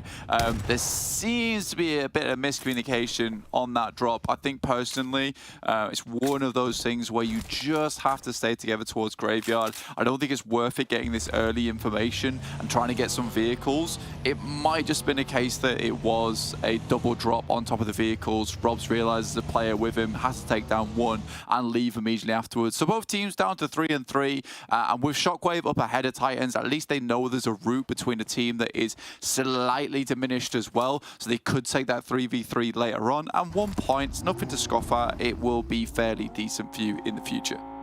Man, you always hate to see that though as well, though, because it feels like one of the biggest issues that would always bite them in the bottom is when Titan would sort of fragment early and you would see some of the key players that could be useful late game. Like Robs, for me, I think he's kind of your bread and butter player where the longer you are into the game, the more clutch potential he has and the more utilized you can get him. So it's a shame that he goes down early, basically for nothing as well, and then you're already playing with a free. Kind of a worrying start to this one, at least then on Miramar for Titans. So definitely already adds a bit of an extra layer of pressure to them. It's them and Shockwave that trade a player apiece. Yeah, he's just ramping. He's a ramping player, right? He gets, like you say, it gets scarier the longer the game goes on, gets slightly larger at every circle. It's a problem. It's a real problem. But yeah, losing him early is tough because a lot of times he has been that guy that's been initiating for the team, getting in early, taking the initial knock, taking the initial push, and then the rest of the team can play off the back of that. Because although we do speak to lengths about Icy and Old Boy, as well as Havlik being strong players, you do need that lad in front a lot of times to be on the mic, to be the front man, to be the singer of the team, to be that face that a lot of teams will have to be seeing first. So I think for Titans, that will be an upsetting way to start their game for them with such an integral player gone. But they are just sending it towards Dagestan. Interesting. It seemed like it, right? We just saw Limbo just get wiped off the face of the earth on the Elim. All right, yeah, no, they actually have. They've just gone for the complete, you know what? We've lost one man. Let's make everyone else lose a man. Like, how do we continue playing as 3? Everyone else plays as 3. This is the big brain move coming through from Titans. That's going to take one player off every single of the team. I love it. I love it. That's genius. Oh, well, it works out quite nicely for them. They don't actually over-egg it as well. They're able to reposition, at least slow it down a little bit. You can set up inside of these compounds and potentially see if you can find a few more angles to just chip away, get yourself into an advantageous spot. Meanwhile, on screens here as well, we get the VP rotate. This is the team that we were touching on going into the start of the game, saying that potentially the longer we get into this one, might have our eyes on them to see sort of what they show us, really, as I do feel like there is a lot of potential here. It seems like a bit of a home battleground for them, where at times their Miramar can have some really crisp decision making. Ooh, all right. So the Dagestan squad that was just being pushed upon by Titan early are actually right down below in perfect territory for MUERTE to spot them. Corker's just driving around on the ridge as well. So could be a chance here that MUERTE actually finish off the wounded squad of Dagestan if they wanted to overcommit to it. Yeah, I think for MUERTE, it's definitely a possibility. I mean, like you said, Corker is just spiraling round. Give him the old hypnosis treatment. See if he can lure any of them in. I don't think they want any of it. Titan sent off towards Hacienda. Took that for free. Happy about that. Corker will try to take some sprays. It is a bit of a push on that spray, honestly. Very, very unlikely you're going to hit any of that. Even with the limited bullet drop over on the M4 in PUBG Mobile, I'd say that's slightly over-ambitious. He's actually hitting the vehicle, though, so I'm wrong. I'm wrong. These players are cracked. I'm sorry. I'm sorry. Towards that northern side, though, TUNA, VIRTUS.PRO. Wait, I think you talked about him earlier. Back in the day, at least spring season, when he was playing on Dark Project, it was absolutely grim to watch on Miramar. Like, some of the plays he would make, I specifically remember down towards Puerto Paraíso, there was a moment where they were getting pushed on either side. It was a 4-on-4, and he just flicked a 180 instant headshot, and then proceeds to eliminate a full 4 squad on his own whilst his team's fighting a different team. I think that was one of his craziest moments, so he can be absolutely unreal. I think that's where VIRTUS.PRO is starting to get back into the mix, is because some of these players maybe aren't as practiced, maybe haven't been scrimming as much in the off season, and you know, it's just that spark that was lost, and they're rekindling at the moment. I like it. No, I think this is, you know, all things considered, a really strong roster for them. It seems like they played together quite nicely as well. And like you say, Wait, man, like, he was really such a talented player, but I feel like now as well, you kind of put him into a position where you can put him on a pedestal a bit more and allow him to kind of go off the leash. You know, he can take reins a bit. And I think that works better. If you've got someone that is confident, feed the hot hand, you know, don't sort of knock the confidence, because it's really hard to get it back. Whereas it's a lot easier to always sort of build that player up and let them play that aggressive style. We've got our rotations coming in here, though. MADBULLS actually being one of the slower squads in terms of things from their rotate back round towards Impala. NEXUS, surprisingly enough, leaving the blue. One of the few times you see them actually not getting nipped at and just taking a slow loot rotate. Yeah, get in. I love to see that. Get them into the lobby as soon as possible towards that eastern side, because Nexus is a good team and they can certainly perform well when they need to. I think it's sort of odd that they aren't fielding Octavian at the moment, instead opting for Doran, Redox, Exo, and Kapahala. I really do like Octavian as a player, but it sort of also understand it, because Octavian is one of those guys where when he's on it, he is so good, and it's blazing to go up against him, just very heated. But when he's not on a good day, you know, things don't look as good. Havlik, Icy, Old Boy all taking a huge amount of damage. They tried to push again into Dagestan. Icy's got his work cut out for him now, though. Yeah, you got to have ice in your veins and do something insane, whereas instead he shattered like an icicle as the nades will rain down on top of him and blow away any chance of Titan gaming. Really running a rampage here on this one. They're out in 16th relatively quickly. The only other squads that have even lost a single man are Dagestan and Shockwave. Both of them, ironically, to Titan gaming as well. But they suffer for their previous damage done into this game as they leave Miramar very early doors.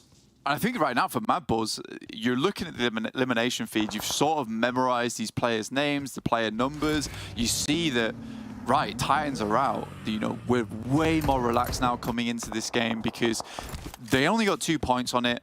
They can assume they only got minimal points on it, so they don't have to put up a huge performance here on Miramar. They're not as pressed now, with Titans being really the only team that's challenged them alongside with VIRTUS.PRO.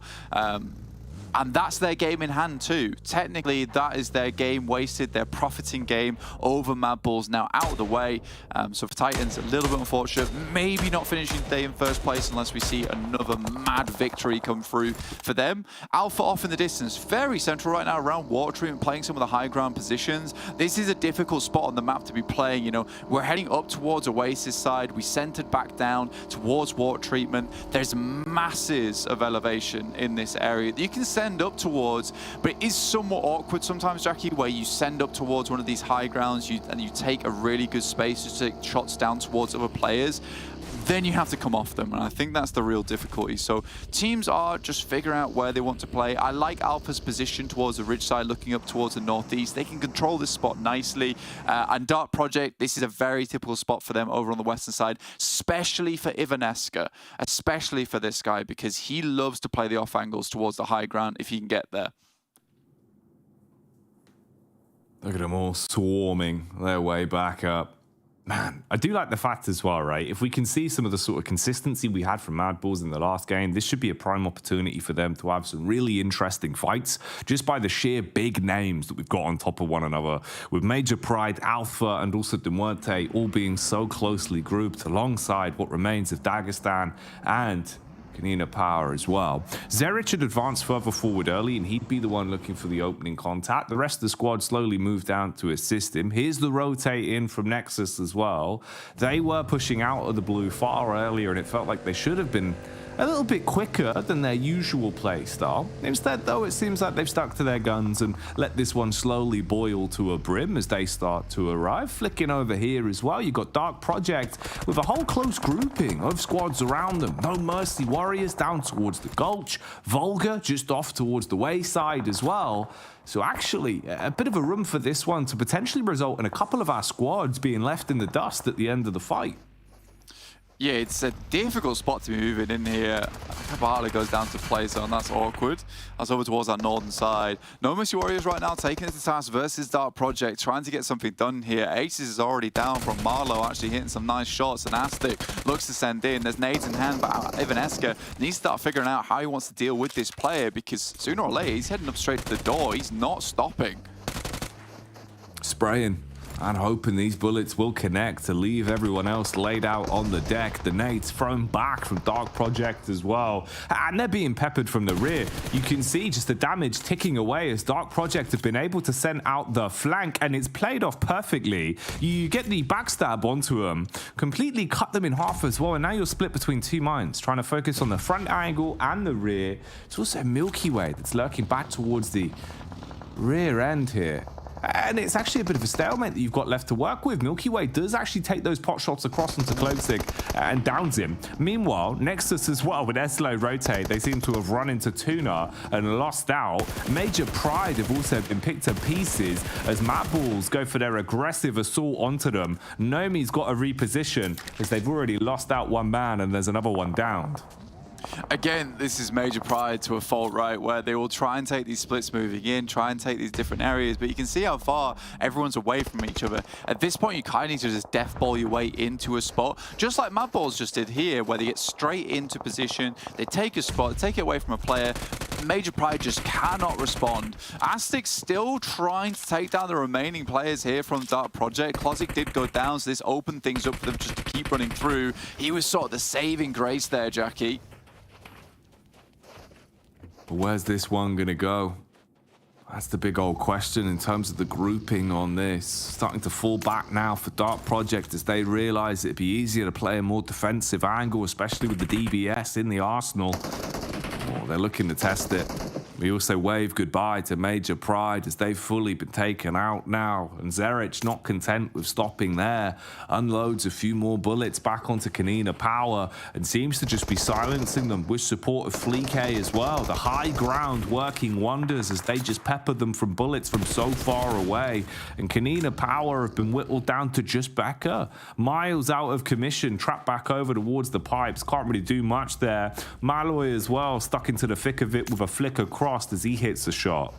Mate, and MUERTE split at the moment, the 2-2. They're so aggressive on these. They take the split over towards water treatment. They're looking towards those players that have to move along the ridge side towards Alpha, towards MADBULLS. They've also started to gain control up towards the northwest as well. This is a crazy little split coming from MUERTE. You know, I'm a big fan of it at the moment. Dark Project tried to lead, but they passed straight through VULGAR, but VULGAR wants nothing to do with it. Lets them pass without the permit, without the card pass in hand. So MUERTE can start to take control here. It's an opportunity to. For Alpha as well, it could be an opportunistic moment to actually reveal yourself once again as the rest of MADBULLS have actually bailed out, jumped into vehicles and tried to assault back down to where Tenchik is playing. So if they can divert their attention between both sides, there could be some real plays to be made here. A bit of a pandemonium moment though, as the bonnet will come out, they'll be able to hit him with a vehicle. Fleek dives out the front seat of the car and hits the shot. The rest of the squad's now on rotation as well, but you've got to deal with VP that are front and center, ready to assault you. Nades dash back onto Fleek. He's down on his last leg. Zerich assaults towards the right-hand side. Tulika holding for the push, but meanwhile, Blank, it's just Grenade City. They've got so many of them to use, and they're dashing them out constantly. Yeah, it's a gorgeous nade coming from Elementary. So Matulika's there. This guy is absolutely insane when he needs to be. He needs to get a bit further up towards the front now. Zerich takes down one. Elementrix falling as well. And it looks like it's going back into the hands of MADBULLS. Beck last remaining. Just cannot touch the MADBULLS right now. They're too hot to handle. Can't get a grasp on the horns to gain control. Beck dashing the utility at least to buy himself a bit of time. They are on a res. Oh, had the spacing for it. Pushes up and a turn around the corner with Zerich, and he is always vicious. Goes violent with the shotty and ends VP's chances of having something special here on Miramar. Nah, mate, don't try and pick up Frozen here. It's impossible. Alpha's going to send in as well. They just need to regroup as fast as possible. You got the boys in the back lines, the Sheepa, Mandarin, all sending through. Frozen should be able to pass that information back across before he sends himself back over towards the afterlife. For MADBULLS, 10 eliminations so far. Up to 3 players is still decent. You know, there's 5 other squads in the lobby that have 4 players still up. One of them being MUERTE. But realistically, these 4 other teams around them, they're not as much of a threat. So MADBULLS still could win out this game with the 3 players in hand. And they've just constantly been taking position around the map. Alpha looked to bait out Frozen. Hope that one of the players would come up and grab him, but MADBULLS a little bit too wary of it. They're happy to play on with 3. We've seen them do this before as well, Jackie, where they're very comfortable for going for these sorts of plays. Next circle will hit. Yeah, this is a decent spot for them to play. Oh, yeah. You couldn't have asked for much more with the circle, right? Especially as being a trio. You've already got a compound to give you some extra cover to work with, and they can buy a bit of time, slow it down, put the brakes on, and really just adjust how they want to play this one. there was some insane moments. This is the replay from it. The clash of titans that it really was between VP and MADBULLS that eventually resulted in Zerich finishing it off with the DBS. You only lost one man on Frozen. There was no chance with the timing. He just lost far too much health and he was out of any sort of comfortable position to be able to go in to get him back on his legs. So he was removed. But MADBULLS still remain. And like you said, 10 elims as well. They're crisp today. It could bode well. Same can't be said for TUNA. It seems though as Zero fluffs his lines in an all-important stand down. Had to hit his shots. Instead, he comes unstuck. And the rest of Nameless are going to start to move on up, close the gap between them and TUNA, and look to see what they can do on this one. Dagestan's POV here as well. This just looks uncomfortable. I really don't like the way this is set up, but... Both players just nades in hand, just waiting to pull the pin on it. Shifu sends one up top side, does a little bit of damage, so he gets info, and I think that's the most important thing for him. Will send a Molotov in to just isolate the push off the back of it. You know, for MADBULLS as well, the way they were playing that fight was really strong and just speaks to them as a team, specifically as a team, because you saw them peeking off the back of each other's contact, and you don't see that a lot in a lot of the other teams in the lobby. A lot of times it's quite individualistic, but they certainly do bait off the back of one another, have one guy in the back with M4 holding an angle, some guy peeks out close for DBS. It's very smart gameplay, and you can see why MADBULLS does win a lot of these engagements in close quarters. You know, coming off the back of that insane push over towards the field on Erangel to this play here now over on Miramar. You know, this is not something that happens just out on a blue moon. This is something that's happening consistently. VULGAR, Pylaus, as well as his teammate Tresley will take down one of the players from the Nameless as they try and edge their way into the circle. Milky Way is up towards the northwest, so you can see him just barely on the top side of your screen in the left there. The rest of his team's down towards the south, but he is just monitoring the situation. He's the observer right now. The additional man to the observing team just sat there waiting to strike. It'll be Malloy that opens it up as he's the hidden blade to insert the first attack from MUERTE. Wobbly. As this man got himself some strong legs in a position like this. I mean, he's chasing him down. Dagestan basically just toying with him. He's going to turn around a corner and be absolutely unloaded onto as he will fall short on that one. It seems like MUERTE are winning the favor across the board as well in terms of the predictions, and that means Milky Way, he knows it's time to give us a show. Shows up with the opening pick. Malloy as well gets another one onto Shockwave, and things are starting to amp up here. Milky Way just sending through, looks upstairs, Terminus tries to terminate the rest of the team, can't quite find it. Milky Way hits him with a supernova as he hits the deck of the compound. Azer in the back, looking to take down the rest of the team. Milky Way will hit the deck, but there's a Molotov up front, preventing him from pushing through. Nade goes through the backside. He's alive, still living. Furia sees the push, will call that through. There's a flank around the background. Malloy will pick up the elimination. DBS is through there. 4 players still left alive, and once again to MUERTE. Milky Way just observing that engagement for so long, allowed them to have so much information down towards that southwest side, and then instantly rotate up for a third party. Their split has been phenomenal this game. Yeah, great calls. Really good understanding of when to instigate the fights. For the Nameless here, it's been the nades that have been the difference maker for them. Problem is you have to clear out Foops, man. He's inside of the shed. Nothing about this really is ever what you want. Trapped inside the shed, has to double back. He's got a bit of a fence to keep him alive. I mean, fair play, he's finding flicks, but it's nowhere near going to be enough for him to deal anywhere the sort of damage he'd have to do to win out on this one. And all it's done is left Nameless relatively low. So who pulls up? Big man Corker starts taking shots out, lives up to his name with some blinding bangers, and gets them on their legs blank, just downing a few of the players. And Beast's got to grab his man, see if he can get him out of there. Yeah, he's in pain on the back of that. Shots will be taken through. You know, he might be able to just get Mango out of here, but it will be very unlikely as Corker once again, he's clean with it, slick with it on the spray. Still just wondering if there's a lad still there in the shack. But Unicorns of Love, they get farther into this game than we've ever seen them before, right? This is the first time we've seen in a while Unicorns of Love actually hit themselves a good game, but this is just from an eastern rotate. They find the ridge. They've not been involved in many engagements, 1 elimination so far, but the rotation is cleaner. At the end of the day, that's important for Unicorns of Love. It's one of their weakest aspects right now, is the rotations, and so I'd much rather they just focus on getting into the circle, finding opportunities to make their way in, as opposed to going for team fights. Yeah, man, just get the longevity of it. see how far you can take it. Yeah. But it is nice to see, right? Like, I don't know when the last time we saw Unicorns of Love outside of the first few circles in quite some time. Yeah, I mean, I think just thinking about it's like a case of just being able to play the game. You said the longevity. Yeah. If you could play for 20 minutes, that's 20 minutes practice in a real esports setting. If you're just dying in the first 5 minutes every time, there's not much to be garnered from that. Really nothing at all. To MUERTE though, benchmarks. yes, it really does, dude.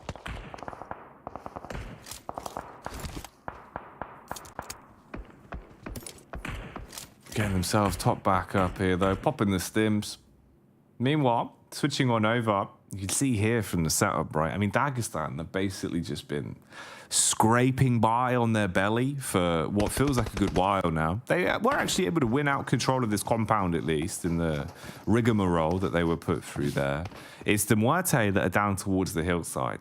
Now, I'm curious about how this one goes. My brain is telling me that the MUERTE should be relatively well set up for the good long haul on this one and hopefully be in a position to make something from it. And there's a bit of me that's just telling me that Dagestan, bud, are just not going to get checked on this and have a unrivaled flank potential here because it's just been so long where no one has thought about Dagestan. They've just been out of the way for quite some time. I feel like there's a chance they could backstab.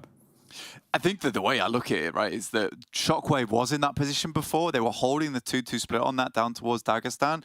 And I think that maybe Milky Way wasn't able to get all the information, right? You know, he's flicking through the channels, but maybe missed one or two. And I think for them, it's like, okay, SHOCKWAVE was playing down towards where Dagestan currently is. They also had the compound towards that northwest side. We'll take them out, and then we have full control. So you might be right, mate. Dagestan have gone unnoticed. They have been seriously stealthy as well. There's a nade from Beast as well. Takes down the Kimi, immediately looks towards Fuchs, man. It's a valiant attempt, but it doesn't come through. For MUERTE, though, it does become a struggle because heading down hillside is a bit rough. Vehicles are taken here for Dagestan. Luckily, Milky Way still in the back, still providing that information. Shifu instantly goes down. They've gone early, but it's not worked well. All they've done is expose themselves. So there you go. That's the answer to the question. With the zone coming in and your hand forced in terms of the rotation, Dagestan tried to hop in the vehicles and put the pedal to the metal. They're unloaded though, as we learn that the MUERTE is still very handy with their steel. But the problem is they're starting to break under the pressure here. 2 players knocks. You got to get them back on their feet, but you got to use your utility for it. So investment into that defensive util, the smokes that is going to be thrown over to shroud those angles. 1 player revived, still 1 on his last legs. In the grand scheme of things as well, you've got 3 squads with 3 players alive, and TUNA might not even have that luxury. Purple's been obliterated, hard committing with the shots now as Tulika is just ruining TUNA. That is kind of ridiculous coming through from MADBULLS. Again, this is what we're talking about. It's that team fights, the potential coming through on them. Unicorns of Love did steal away all of those elims, though, sadly, in the process. So MUERTE gets saved by the bell a little bit because the circle was actually just a tiny bit slower on their side. That's why it forced Purple and his teammate to push out earlier than them. They do have circle though, as does MADBULLS. With this warehouse up front, Alpha will have to move. And I think this is where we need to see the change of pace for MUERTE. Is the fact that they need to start slowing things down a little bit, right? At this point, this is where we start to see them take some crazy little splits, but they don't need all the eliminations this game. They want to confirm the chicken dinner, though. They're in position to take it. I really hope that they don't fluff this one. This is one of the few times where we've seen the MUERTE in a position where it feels like you've got both hands firmly on the chicken dinner, and like you're saying, just don't let it slip out of your hands, right? But also, another squad that I feel like in these sort of moments, Blank, where how long ago did we say, oh, MADBULLS are down to 3, they're still alive? These are sort of the moments where they actually do put up good numbers, because you look at the names that are still alive, right? You've got Fleek, Tulica's in position as well.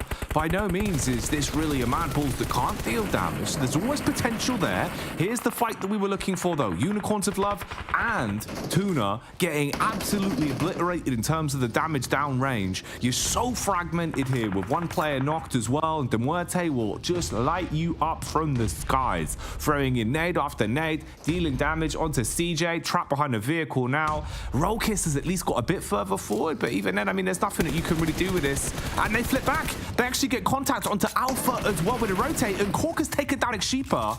Oh, blank. This is MUERTE on a bit of a mad one. I mean, this could be bad though, because he sort of wanted Alpha to take that fight so you could finish this one up with Unicorns alone and potentially third party afterwards. I mean, taking down one player is decent. One nade goes through, but Fury's only got one left, and that's going to limit them in terms of utility for that end game. Woodson's got no first days left remaining. Tulika will not reflect in the process. Zerich on the outside there. It is spotted by Fury. A super important moment for him. You can't leave yourself in an awkward position versus Zerich. It's never going to end well. You do not want to be peeped by this man.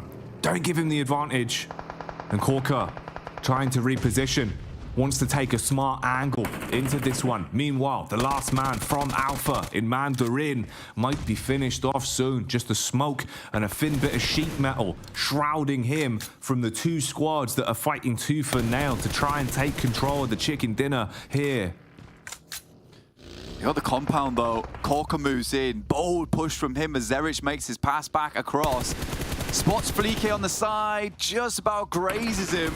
Won't take him down. Zerich out though. That's a huge play from Fury. Now they can start to move in. You've opened it up.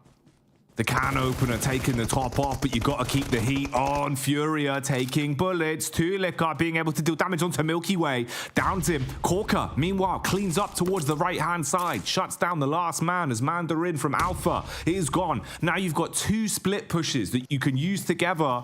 They've just got to play this to perfection. You've made all the right moves up until this point, and even here, they're keeping the distance, using the abundance of utility they've got. Force the issue onto MADBULLS. Make them make the play so that you can hold your angles and pick them to pieces. Fleeke going for the backstab, instantly exposed. Malloy providing overwatch, guns him. I mean, that's a great little pick off from Malloy. Super important. If you're able to push Corker, they're able to isolate that angle. Tulika tries to go for it. Corker's down, but responded in kind. Malloy coming through from the backside with the DBS. This guy has actually been such a boon to the team recently, just in the sense that he's sort of ascended back towards that position that he was before onto MUERTE. Getting those eliminations, getting those picks, getting those knocks. He looks so fantastic. And realistically, that's a game that MUERTE should have won. They made all the smart rotations, all the smart decisions too. And I think that you look at that game as opposed to Erangel, where they had the rotation, they had the split, but they didn't do much of it. That game, they capitalized off the back of it. They're taking third parties, they're making moves, they're making waves. It just looks good, Jackie. It does, you know, it looks better than good, really. And these are the sort of chicken dinners that you need to pick up, right? Smart decision making, the aim's there as well. Huge stuff through and through. I think KO's probably going to have an absolute field day breaking this one down. So let's get back to the desk. All right, Kalaris, I can tell you're absolutely happy to break that one down. Your prediction coming through. MUERTE playing an incredible game themselves of PUBG Mobile, and they hold on to the very bitter end.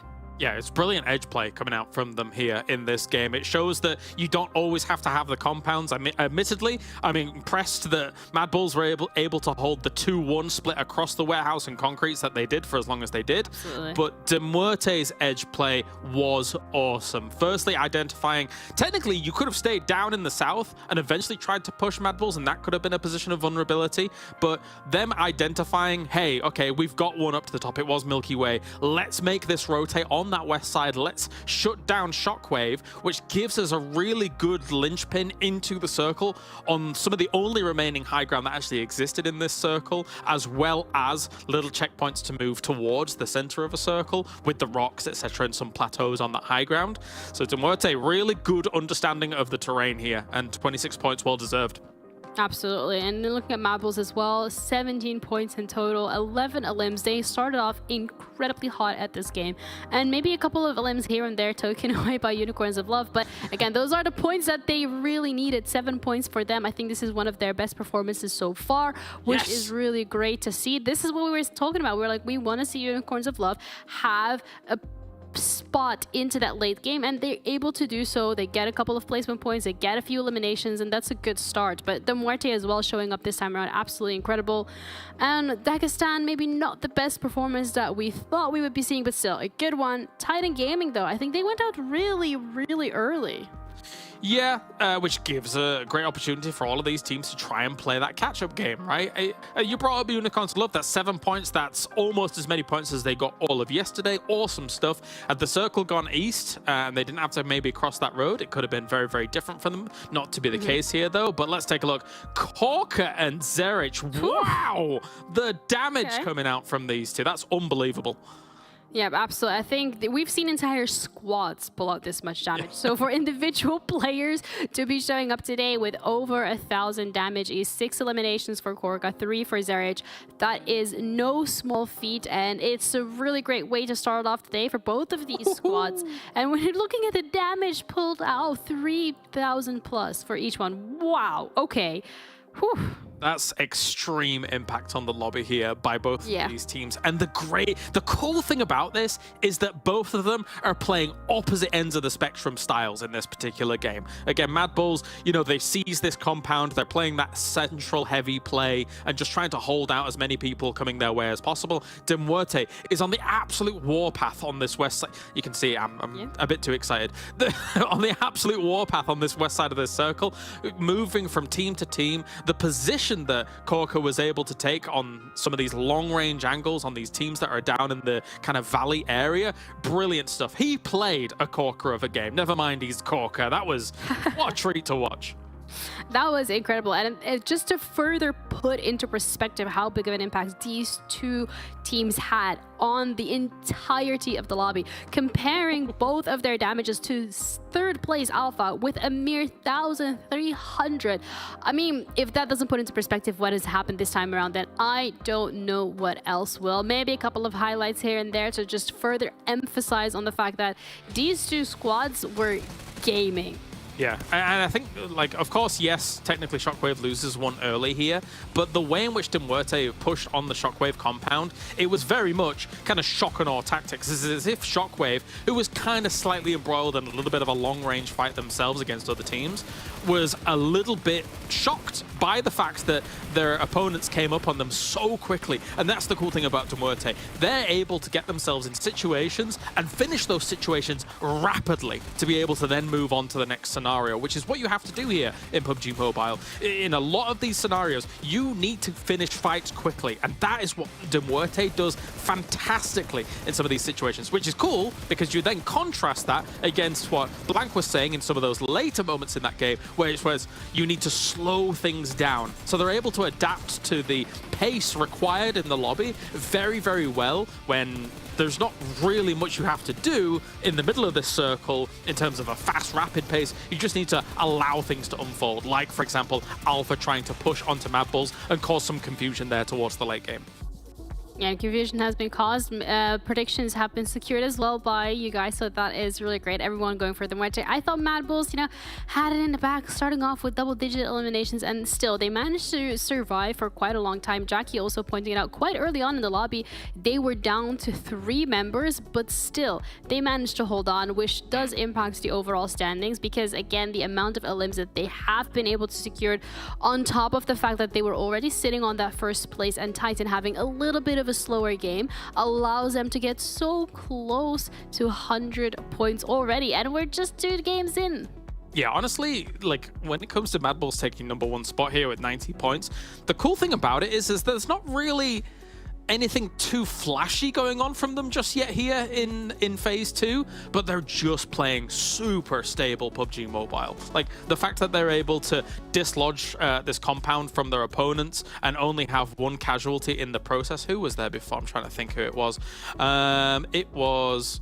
I can't even find it anymore. But basically, the fact that they're able to do that so well, it was VIRTUS.PRO. And then be able to just hold that down. It's not too flashy, but it's enough to constantly get them almost double digits in every game.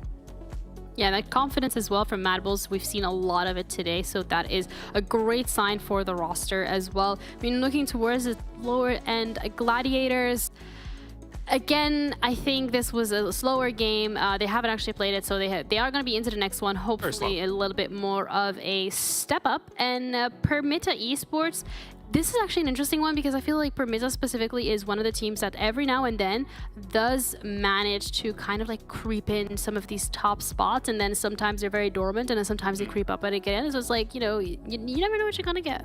We're going to see the blank pick again. Maybe that'll help them out. Maybe, absolutely, maybe indeed. We also want to show off the TDM. So we have a TDM match ready. You guys know exactly what that's about, so you don't need to hear from us what it's about. Instead, we're going to throw it over to our casters to talk you through the TDM, about the action, and Jackie and Blank can just explain how excited they are about it. Oh, excited doesn't even begin to sum it up, Blank. You'd probably have to invent a new word, I think, to truly translate it. Oh, I mean, I could try on the fly, but I feel like I'd just go absolutely haywire. So not going to try that one out. MUERTE versus NEXUS, though. I've been told this is going to be an absolute cracker of a match because these two teams, insanely good. MUERTE, though, coming off the back of that chicken dinner, it couldn't be a better time to get them over on the TDM stage. It's going to be a massive match. You know, TDM, as competitive as it gets. The M1014, that's becoming meta over in the scene, and TDM, we'll see what happens here versus these two matches. 9 minutes on the clock, 10 minutes at the start, 40 eliminations is the goal. See what happens.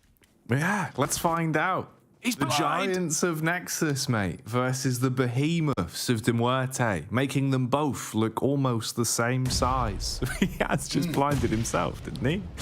He might have done it. I think so. Thinking about it now. Nightmare, nightmare. Right, he'll wake up from that one and get himself honed in to where exactly we are. Like you're saying, mate, 40 elims to pick up. Wow, quickly can you rack them up? That's the big old question. Glad it wasn't a one-time blip with all the shotties being pulled out as well. That's a nade, Furious. Get out of there. I think he realised. NEXUS, though, does go in, does find the first pick off. Comes back around again. Now starting to speed things up just a little bit. And NEXUS is going in. Goodness me, Kapahal around the side. They do have some serious fraggers on side. Octavian, Exo, Redox in the game. Malai's out. What is happening? Oh, mate. NEXUS coming into this one, rip-roaring and ready, it seems. Furia bouncing round the angle, but like a child on a trampoline. He's bounced too far. He's gone blank into the stratosphere. Redux looking to re-assault as well with the shot. He holding the angle. Corker just jiggling in, taking the odd bit of information. But names are being taken for NEXUS in general. They've already established themselves 8 elims here on the total tally, and they're just going to keep adding to that. They're nearly double the scoreline that's been mustered from MUERTE here. And this game's been live for what? Maybe just about 2 minutes now. There's just so much action on screen, so many nades been sent through. Malloy goes down, Corker refrags off the top side, but there's more shots coming through. Just about gets away. No, he doesn't. Now Malloy underneath, pistol pulled, Exo in the distance. Observers don't even know what to look at because it's just all over the place. It's just shotgun madness. Oh, it's not stopping. They're at 15 already. They're climbing quickly. It's like an elevator going up 50 floors. They're just rapid on this one. 11. Trades back, though, at least. Now starting to close the gap somewhat. 17-13. The game is changing, and it seems like MUERTE have their eyes set on the prize. Octavian, he's got to reposition quickly. He's swift with it. Tries to get the 360 back around, but Christina hits that one and denies it there. Fury does find one, but will have his leg shot out. Looks like a ballerina in the air, but he won't be spinning for long. Won't be pirouetting into this round too hard. Redox tries to hide on the side, but it's not going to work out for him as he gets spotted almost immediately. Up to 20 eliminations now. 7 minutes on the clock. Halfway there. 21 now. Christina tries to get up towards mid-side. Look for some pickoffs, but NEXUS keeps changing the game. Shooting them out of the air like ducks. One by one, blowing them to bits. Malloy looks for the wide swing as well. Was hoping that he could clean up, but it's not possible. And it seems like that's it. They've walked away with a victory in the end there. 24-18 as they lock that one down blank.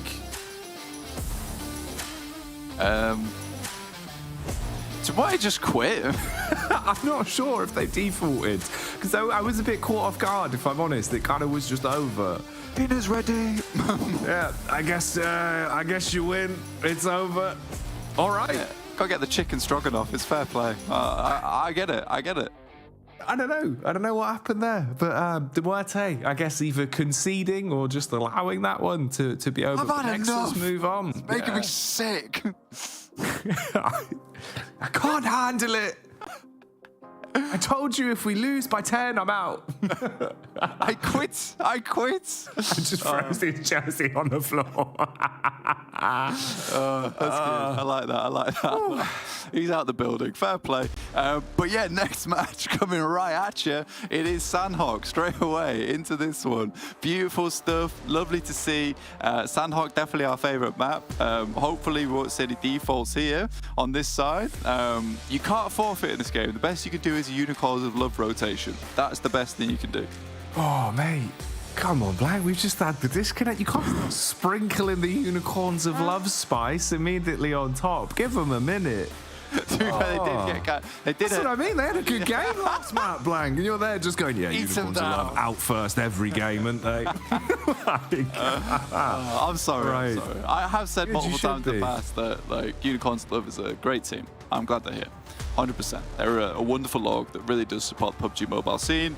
That's my YouTube apology right there. There you go. I'm glad. Yeah. Forced that You one and out. that would be you, and then there would be like a dog off to the right-hand side. Yeah, exactly. I'd be playing guitar, maybe doing a song or something, you know. You want a ukulele? Oh, right. Well, forget about that. We'll put that in a box. We'll come back to it later. For now, we'll hone into what we've got ahead of ourselves. As we're actually at a pretty pivotal point of the day, right, Blank? You know, this is our second outing on Sanhok.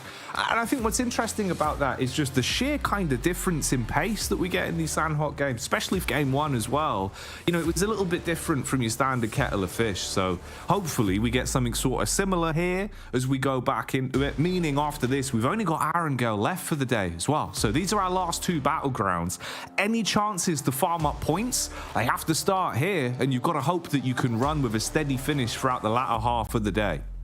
Yeah, absolutely. I think that you look at this game, Sanhok, it's one of those maps where you can rack up a huge amount of points on as well, a huge amount of eliminations, get yourself a chicken dinner. Even just a second place with 14 elims is a really big result. So for some of these teams, they'd love to get that one on side. This is an awkward circle though for a lot of teams. This is the problem area on the map, bro.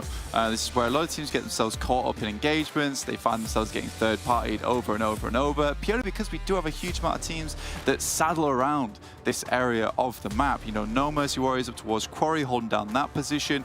Alpha on their big split towards Cave and Docks, and VULGAR over towards the Lakawi. Not to mention Titans could be in the mix at some point as well. I wonder if Athis is looking, he's definitely looking for the high ground position down towards Titans at the moment. Maybe hoping to catch them off guard, considering there isn't a team with them in Painan. Maybe they're just running amok in there. They expose themselves for just a bit too long, and Athis can pick himself a nice knock and an elim.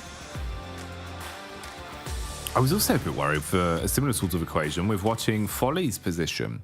As like you mentioned with that split there early, obviously the blessing is you get to train two locations at once and get a little bit more lucid, but Folly just feels so damn crisp so early. I was worried actually he might find an opportunity to get stuck into that one. But we'll see how it develops. For now, it seems like we're joining the POV of the Nameless. Mango. Very close by to the entirety of KASIK team as they're all grouped up together. They found themselves a few bits and bobs to play with in terms of the early game loot as well. I don't know how I feel about this. Looking at the split for the Nameless, yeah, you've got a bit of high ground playing on top of the roof towards the backhand side, but the compounds are being pushed in, so they have to keep giving up the space and falling further back so that their teammate can actually even have an angle to defend them. Mango falls back into this building here. Maybe this could work out for him. He's just sort of fur peeking it through the window so he can get the info for his teammates to peek up. You just got to hit your shots. Hate Most hits the first, downs the opening player from KASIK team. That's English that's just getting spammed upon now. So you kind of flip this into your favor. I mean, that man out of the equation is actually a really big deal because he's sort of the explosive component of KASIK team in the first place. Unicorn goes for the spray, just does not work out though. Madagod gets in and the back pedal It looked like it could have been bad here for the Nameless, but actually ends up allowing to bait the guys from KASIK team in with players on the roof. I Hate Most was the big player on that side. There is players leaving though, slowly but surely. A couple of knocks come through in the DPS. That is your perfect clutch weaponry, but they play around it really well there. And we should be able to get all players back up on their feet. A nice squad wipe coming through from the Nameless. Looking down towards the south side though, again, this is the problem area of the map. There are so many teams in here. MADBULLS try to move through, but no Mercy Warriors, they're in the mix. Titans off in the distance too. They take down Frozen, will nick away that elimination point. Oh, mate. Just watching this on a minimap even just looks disgusting. Like, the way you've got such a close grouping of so many sheerly tall teams in terms of the organizations as well, all on top of each other, it's just weird. All right, so PERMITTA taking pot shots down range, connect onto Old Boy. Meanwhile, MADBULLS have already lost 2. Some of the bigger fraggers on their side have been taken out of commission early. No Mercy Warriors as well, actually just barraging on. So Titan, everything's just come unstuck for them. They've had the tops taken off. Robs is on his last legs. You ain't getting him back up. PERMITTA are flanking in through the back as well, whilst also just eating bullets on the timing there. Oh, blank, this is odd. I think No Mercy Warrior gets the best bet out of all of this. Again, I don't know why, but everyone seems to want to center up down towards Cave. It's just so unnecessary. Icy on the side tries to bank the nade off the window, but the push just comes a little bit too close, a little bit too quickly. And now Robs and Havlik, they have to help out here. They've got to get him back into action. He's getting rezzed on the back end of things. Temp being brought back into the action. And Robs and Havlik, they've got to pull something special out of the old magic bag here. But Havlik getting sprayed down by Wobbly. I think this is Titans being donezo. They could have just stayed in Painan, man. Yeah, they really could have. I think this is back to that sort of, you know, classic Titan play style where it feels like Old Boy's just gone, let's have it. And immediately they've all gone in. But instead, you've just unfortunately run into the abattoir because of the sheer amount of squads that are here. And also just bizarrely how many nades they've actually got for this early in. It's crazy the amount of utility they've come into this fight with. You can see even still now, Molotov, Molotov, Molotov, grenades, just keep throwing them through the door. Make it so there's no opportunity for Titan to reposition. You've then closed the distance between you both. You've got the SMG ready for the peak. Try and bait them round the corner into your line of sight. Ooh, the nades clean actually though. Roko takes a ton of damage from that, so Robs dives out through the window, and now maybe the tide's turning a little bit. He's gonna just start closing the distance. Nice molly into the back line. Temp's running through it. He's taken so much damage. The tick will also burn him down. Forced to go for the heal. If Robs assaults around the corner, he could clean up on this one, but thinks better of it. It's so hard to get into this fight as well because he understands that there's a huge amount of sightlines sitting around this building. Gladiators, they make a quick rotate down from that southwest side, but unfortunately for them, they lost Tixie early. I think he took a little bit too of an aggressive angle versus Shockwave too far up. Athis has got himself a loot crate. Quickly gets that. Level 3 helmet, ghillie vest, but still, Havlik will put him to bed. Havlik saying, thank you for getting me my loot, my friend. He'll be able to pick that one clean if he can survive his way through the scenes that are recurring on our screen right now, as there is still so many more teams on top of one another. Very close grouping.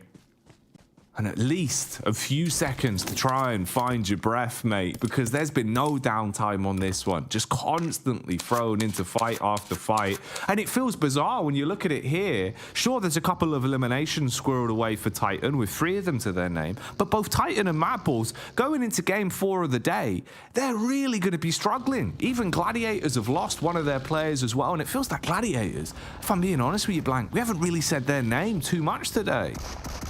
Not really. I think it's been a bit of an odd day for them. They try and make the cross. No Mercy Warriors in front of them are taking shots. TUNA luckily taking shots down towards them as well in their building, and they'll just send off towards that western side. Again, you can see the circling screen. It's moved towards the north. TUNA's just been like a real harm moment because where is everybody? Why is no one assaulting this position? Why is no one playing down towards the buildings on their south side? Just every single team went over towards Cave, went over towards Camp Charlie, and again, it's that similar idea that we've seen time and time again in the past in phase 1. You'd expect teams to be wise this now. And again, I think that you're right with Titans. It's a case of let's just have it.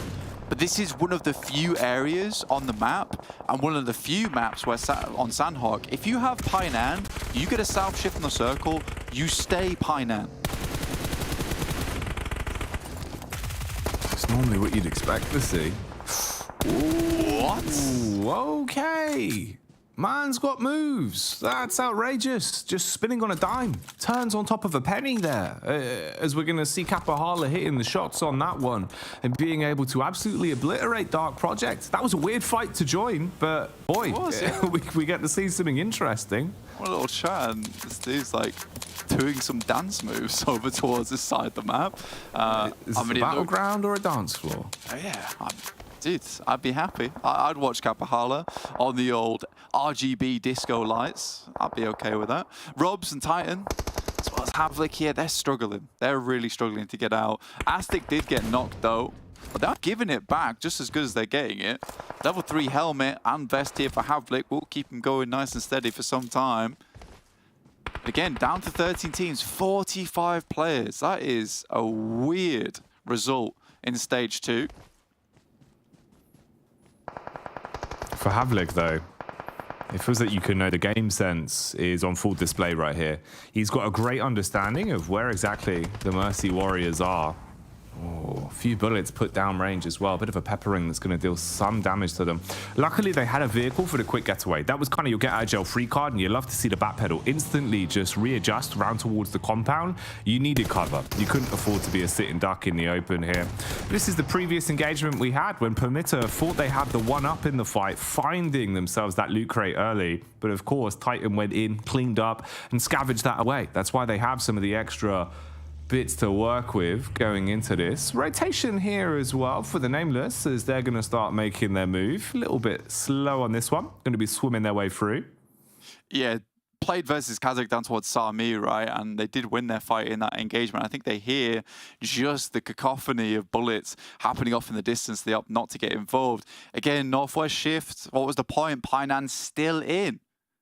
I don't want to harp on it too much, but come on, guys. The cave's not even that good of a spot. It's just not worth fighting it. It's not even worth trying to go for a lot of these holds in this area.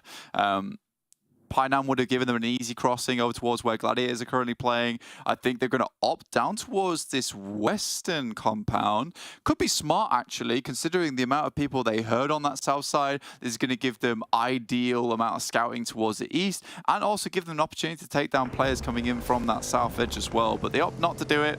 They're like, actually, there was a lot of guys down there. Let's just head central. Let's take Crossroads. Let's be smart about this.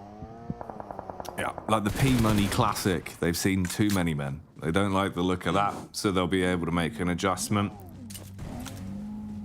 And in reality here, a bit of a fun one is actually the fact that KONINA Power have got all 4 players alive in the squad. It feels like they've really had a rough day of it in terms of just being picked to pieces very early into some of these games. Now I've mentioned their name, I've probably honestly cursed it for them, but we'll see how it goes. VP, good to see as well, still alive and kicking in this one.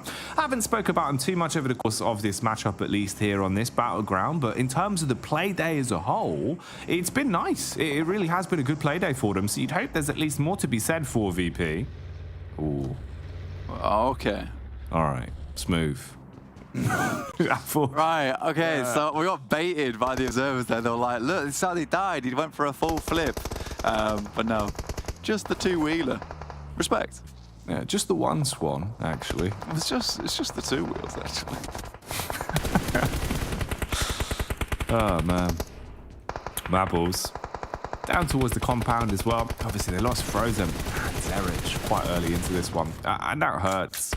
I feel like the biggest one is if you lose Zerich, that's kind of your main impact fragger that just does go ungodly at times, right? Like some of the things he can do blank even when he's outnumbered, losing that element can be hard. But Tulik is still alive and kicking, and he'll be able to burn brightly, finding another pickup at least as he spams across onto the hillside and gets contact onto No Mercy Warriors. Meanwhile, Treasley here for VULGAR boys, starting to wrap his way back so he can link up with the rest of the squad. Seemed like he was just playing for info on the hillside. Has to go for the full rotate back around to actually link up with the other players. Yeah, it's awkward. It's not fun for them over on that side.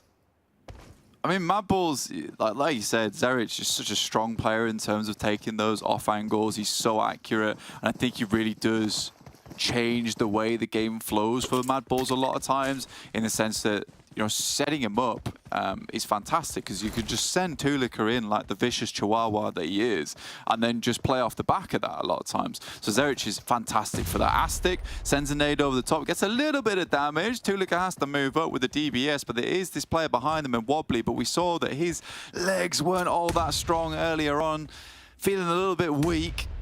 They're just letting him push. What is going on there? Hello, Fleek? Why has he just been given a freebies? There's no response. They've got their belly in the dirt. They were doing their best impression of a worm. I know. I felt like if looks could kill, that would have been a good play. But they can't, sadly. They just sadly cannot, unless you're Elementrix, of course. But Fleek out coming through. Trying hits. I think he was as surprised as we are, mate, honestly. I believe so, yeah. I was just like, hang on a minute, what's going on here? That bush has got a gun. I felt like he just looked off the side, just a couple of red eyes just looking at him. Yeah. They are still going, bro. Finally, someone takes down Tulika. Fleek extremely low, though. Just wobbly and watch me left. He might just be able to get himself off a first aid kit. Tulika's providing info back. Moves up with the DBS. There's a clutch opportunity here. Oh, Fleek. You feel like normally he thrives in those sort of situations where you're just really running down the range towards him and he just wants to strike with the shotty. Instead, though, falls short on a mark. They had already run amok for long enough as a duo, so they're taking out a commission. Similar sort of story continues as well as VULGAR boys take some primetime shots back. And we start to thin out a few of the teams now then. So the herd thinning, we drop off a couple of squads, we flick back over to another fight that's occurring here. This is NEXUS inside of the zone, and they're actually looking to just defend against the push-in from SPG. SPG that are taking damage left, right, and center. Few bullets from the sidelines. KONINA Power, they've realized there's an opportunity to third party on this. It's going to work out for them. This is where KONINA Power starts to really ramp up just a little bit, playing on the edge side of the circle, on Sanhok. This is their type of gameplay. This is where they start to really find their footing. Again, though, for KONINA Power, down to 3 players is not ideal. VIRTUS.PRO playing a really quite overconfident 4-man split. No one's challenging them, though, and they're staying out of contact, so gaining information. 2 guys back towards the blue, making sure no one's coming behind. Palucci does go down. Beck finds that one. Kapahala, we saw him earlier with some really slick moves. Now Vilo goes extremely low, not burning out just yet, and Victor finally is able to send a little bit of ordnance back their way. And those nades keep on coming. Nades for days as Doran will blow them away. Drops a follow-up one out as well. A lot of VP fans coming through. Oh, ganged up on. It's not good. Oh, please, no Alpha. Alpha's just crashing Gladiators. Thank you. At least one knock goes through. How long can they hold on? That'll be the question. Meanwhile, the SPG fight continues as well as NEXUS look to try and capitalize on that one, but they've been absolutely put to bits. And Gladiators fighting tall for blank as they will be able to fry through that one and dispatch Alpha. Mate, the amount of times my predictions appeared on screen, someone immediately crashes them. It's been painful, but thank the Lord that Gladiators are on point there. I mean, again, it's a difficult compound to crash. Kitsune had a lot of weight on his shoulders in that moment, but this lad, especially in EU versus Africa, the clash, he was trying his best to perform a bit more of a fragger role. We talked to him in an interview about it too, saying that everyone on the team has to learn every single role. We got to learn to be playing backstop, fraggers, off angle. We've all got to be IGLs too, and I think they've certainly worked on that, because before Kitsune did feel like, obviously he was still strong. No way. Yeah, he has to go down there. He's still strong, but he just wasn't as good as the likes of Matic or Tixi. But I think everyone's like on an equal playing level now-ish. And that does mean that when you get a crash directly onto Kitsune's compound, he's able to hold his own, which is very important.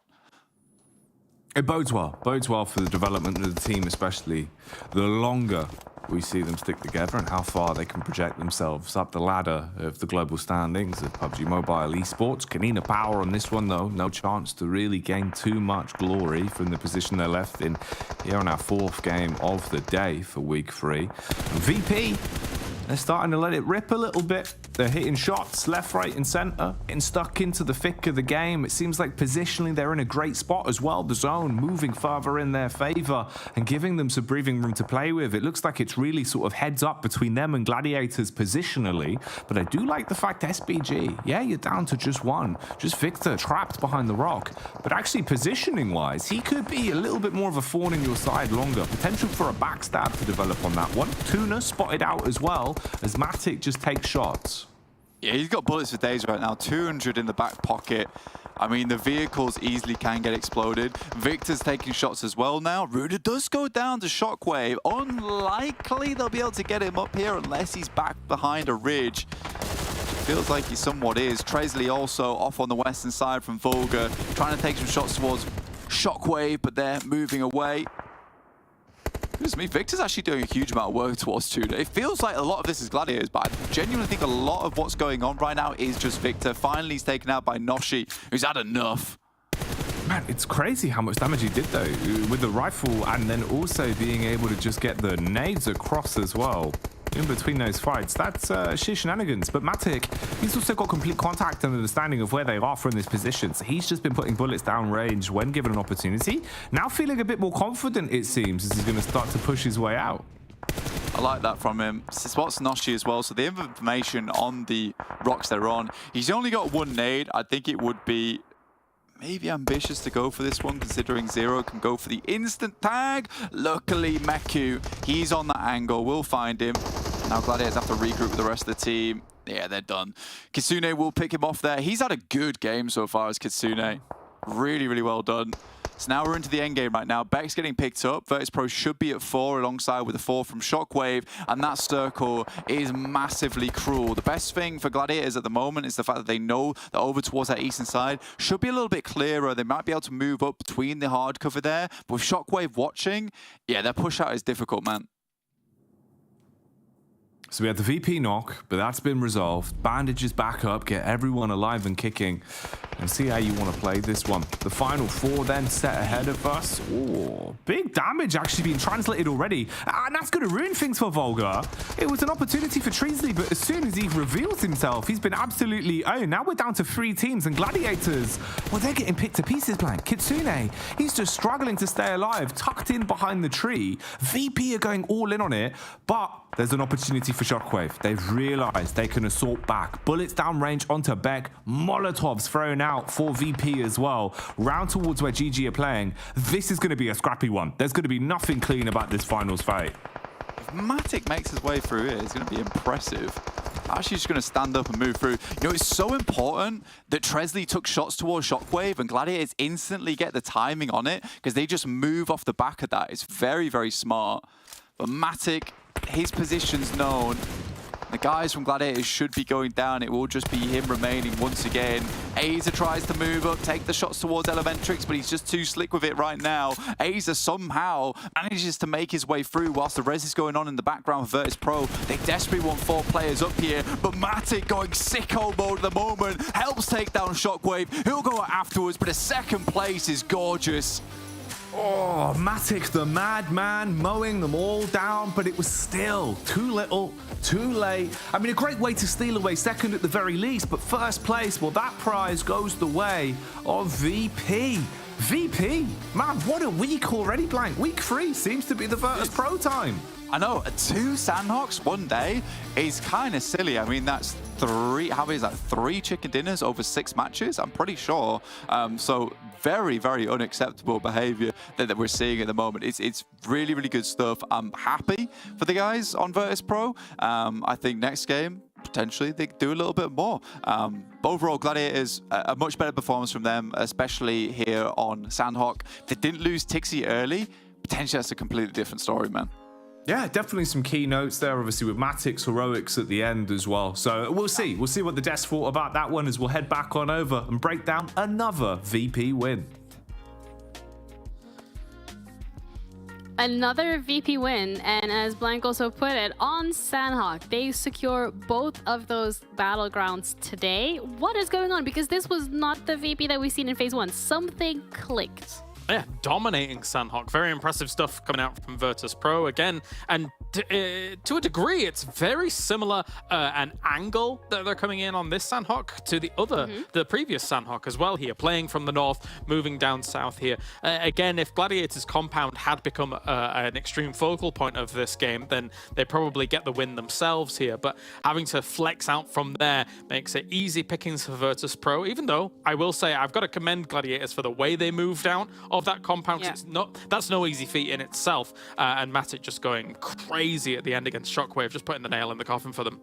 Yeah, absolutely. They get 6 elimination points, but also Gladiators, a team that we had earlier today mentioned, not really hitting the mark, but this time around, 9 eliminations, displacement points. They get a total of 15, which is a good start, a good boost for that mental, a good boost potentially for that momentum, but VIRTUS.PRO absolutely running away with the lead this time around for this game. Titan, though, another team we wanted to highlight, because the question really was, if Titan and VIRTUS.PRO are in your lobby, what will happen? And Titan so far having 2 pretty slow games back to back, so question remains, is that going to be the case for the next game? Is that going to be the case for the rest of the phase? But I guess all we can do really is wait and see.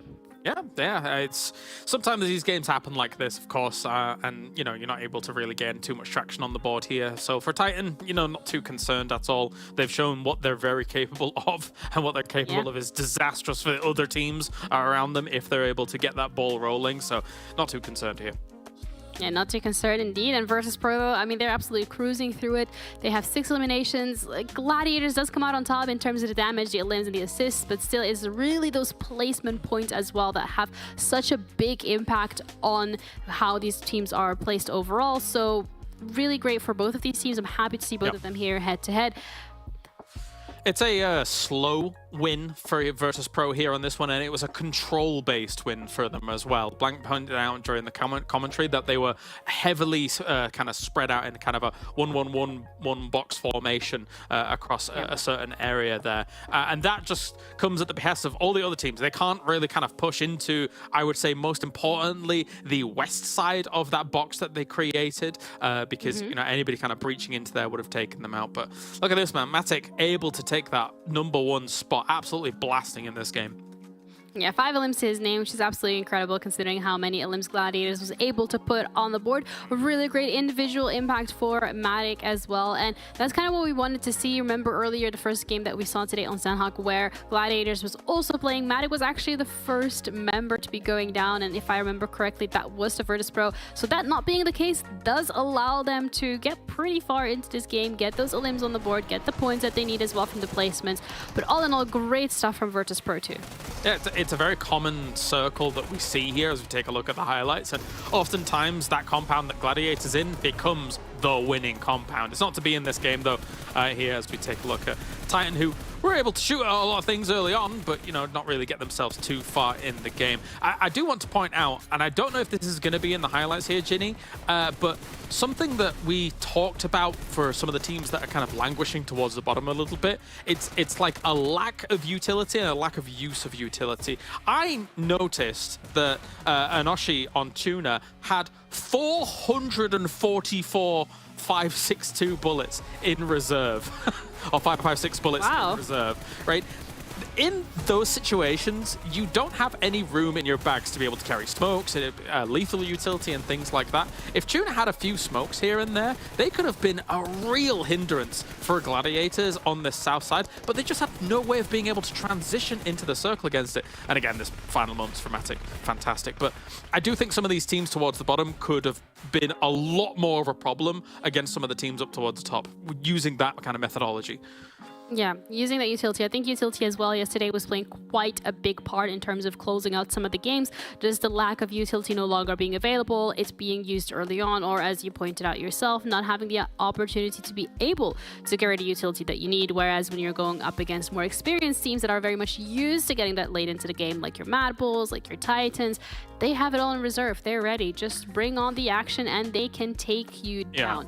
When we're looking as well at the damage that was dealt, we've already highlighted highlighted how both Gladiators as well as VIRTUS.PRO have done a lot this game, and NEXUS also creeping up a little bit on that table. Titan, though, I'm a little interested by this one because 3 eliminations, but over 1,000 damage, not bad.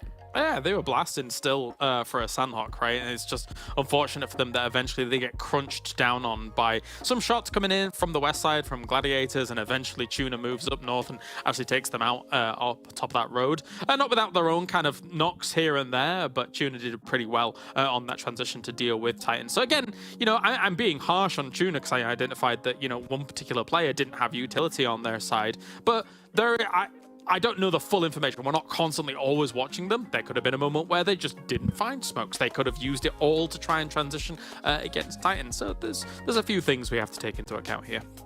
Yeah, as we mentioned as well earlier today, a couple of small little things that have like a domino effect onto these games and how they turn out. And looking at the overall and how everything has been turning out for MADBULLS, with Titan having another one of those little slower games coming through, MADBULL does manage to not only surpass them, but gain a little bit more of that lead. They're sitting at 18 points ahead of them.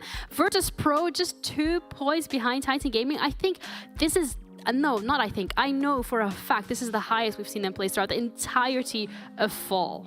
Yeah, they're doing fantastically here with the 2 wins on the board today. That being said, though, it's kind of up and down, right? Like the fact that they've got 3 wins on the board but are still slightly behind Titan. This is, of course, dispelled slightly by the fact that Titan had a 35-point game, which is insane.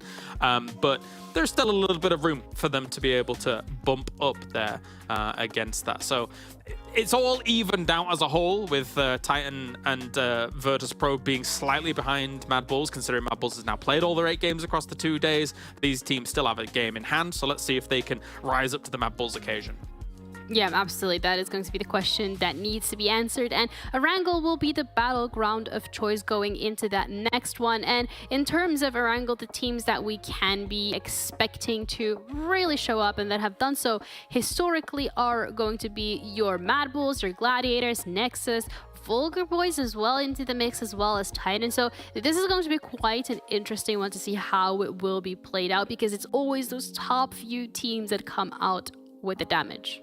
Yeah, time for NEXUS to have a good game here on Erangel. I want to see it. I want to see them rise up the ranks as well from 10th place, sorry. Absolutely. So let's head into the action straight away with Blank and Jackie, because we can't wait. Neither can we, Jenny. It's going to be a treat, right? Last game of the day. We're set up for what should hopefully be a fairly explosive game, Blank, finishing it off on a high note. Yeah, man. Look, maybe it's time for me to start predicting VIRTUS.PRO. Maybe it's time. Maybe it's time that I need to just get out of the shell, stop having this Gladiators copium, and just go for the VIRTUS.PRO pick, because they are really giving it to a lot of these teams at the moment. They're back in 3rd place, 76 points. MADBULLS firmly in the lead, though, 96. That was their last game, though, so they will be playing here on Erangel, which gives Titan Gaming, VIRTUS.PRO a good chance here to even the gap. I think this is probably the quickest we've seen a few teams rise to power within a phase, because like behind them is MUERTE, 58 points, Major Pride 51, and then it just drops off from there, 6 and downwards. So I do think that we are getting some very dominant players in the lobby. And I think I'm most excited by the fact that VIRTUS.PRO have just continued their trend. I worried that this was going to be a one and done type of thing, you know. They would shine bright very quickly, but the power was just not there to keep that bright light going, and they would just dim out real quick. But they haven't, you know. They've brought in a backup generator, and they're still good to go. Matt, I do wonder statistically what the win percentage is for shows where I'm not here, where VP win winners, versus shows where I am here. Yeah. It feels like it's always so skewed. I don't know how it happens. It must just be some sort of, you know, some sort of good energy I'm giving off. It's nonsensical, bro. I think they hear you on the broadcast and they're like, yes, someone believes in us, bro. Let's do this. Is that Jackie? And they're all like, come on, man. We got to. Wait's like, no, have you heard the things he says about me? He loves me. I got to play well. That's man. Wait has been going off. He has been going off, really. And it's been great to see, because I think that he has been sort of the slow starter for the team that we didn't expect. I mean, Beck's still doing quite well.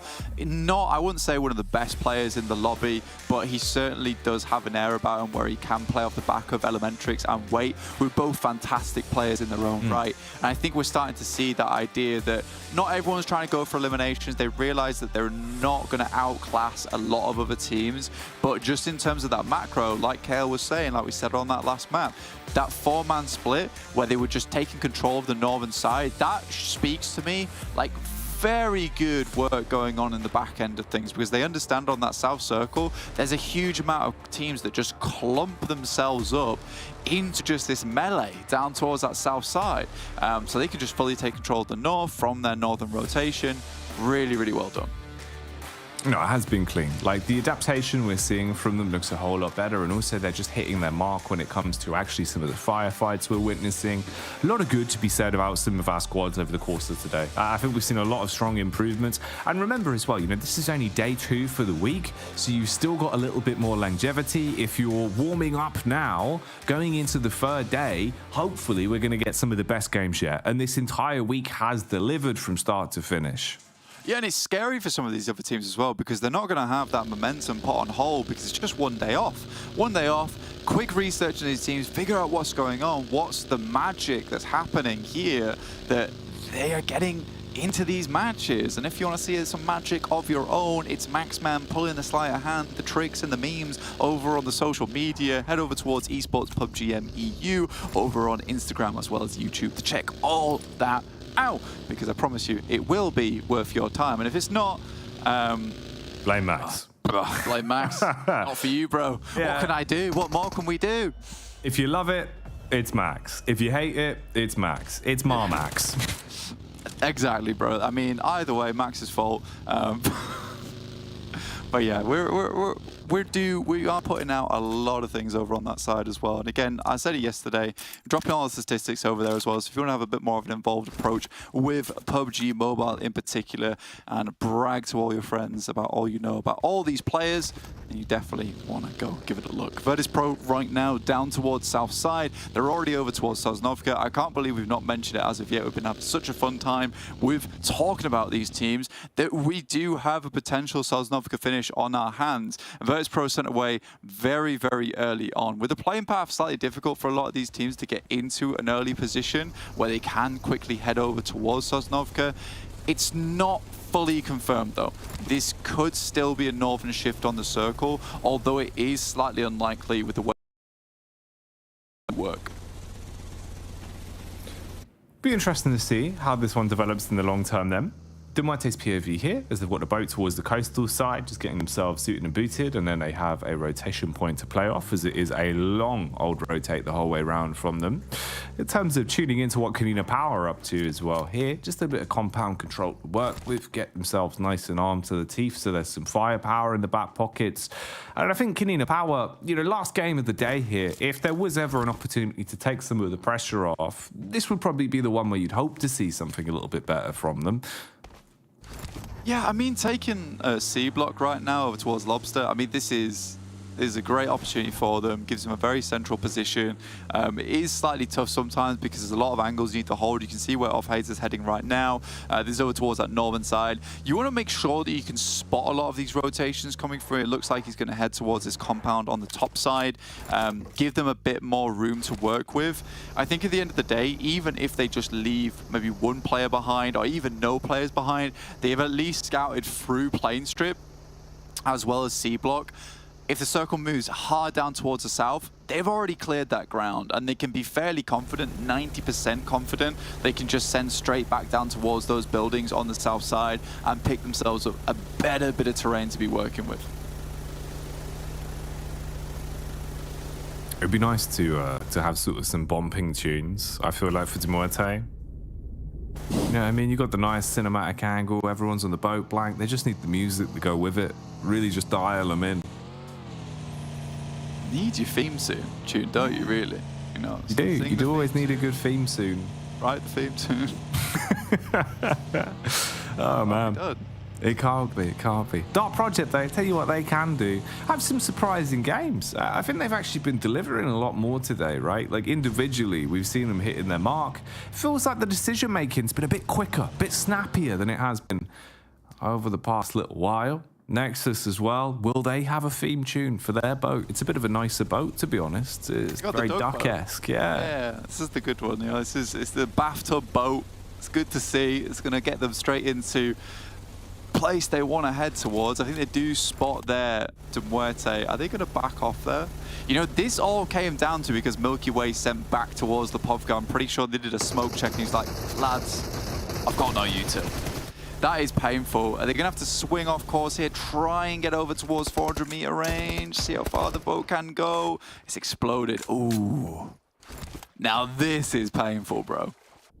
Mate, this is the worst case scenario. And now the Duck Boys, the Duck Demons, they're going to arm the Duck Boat, Blank, and they're chasing them down.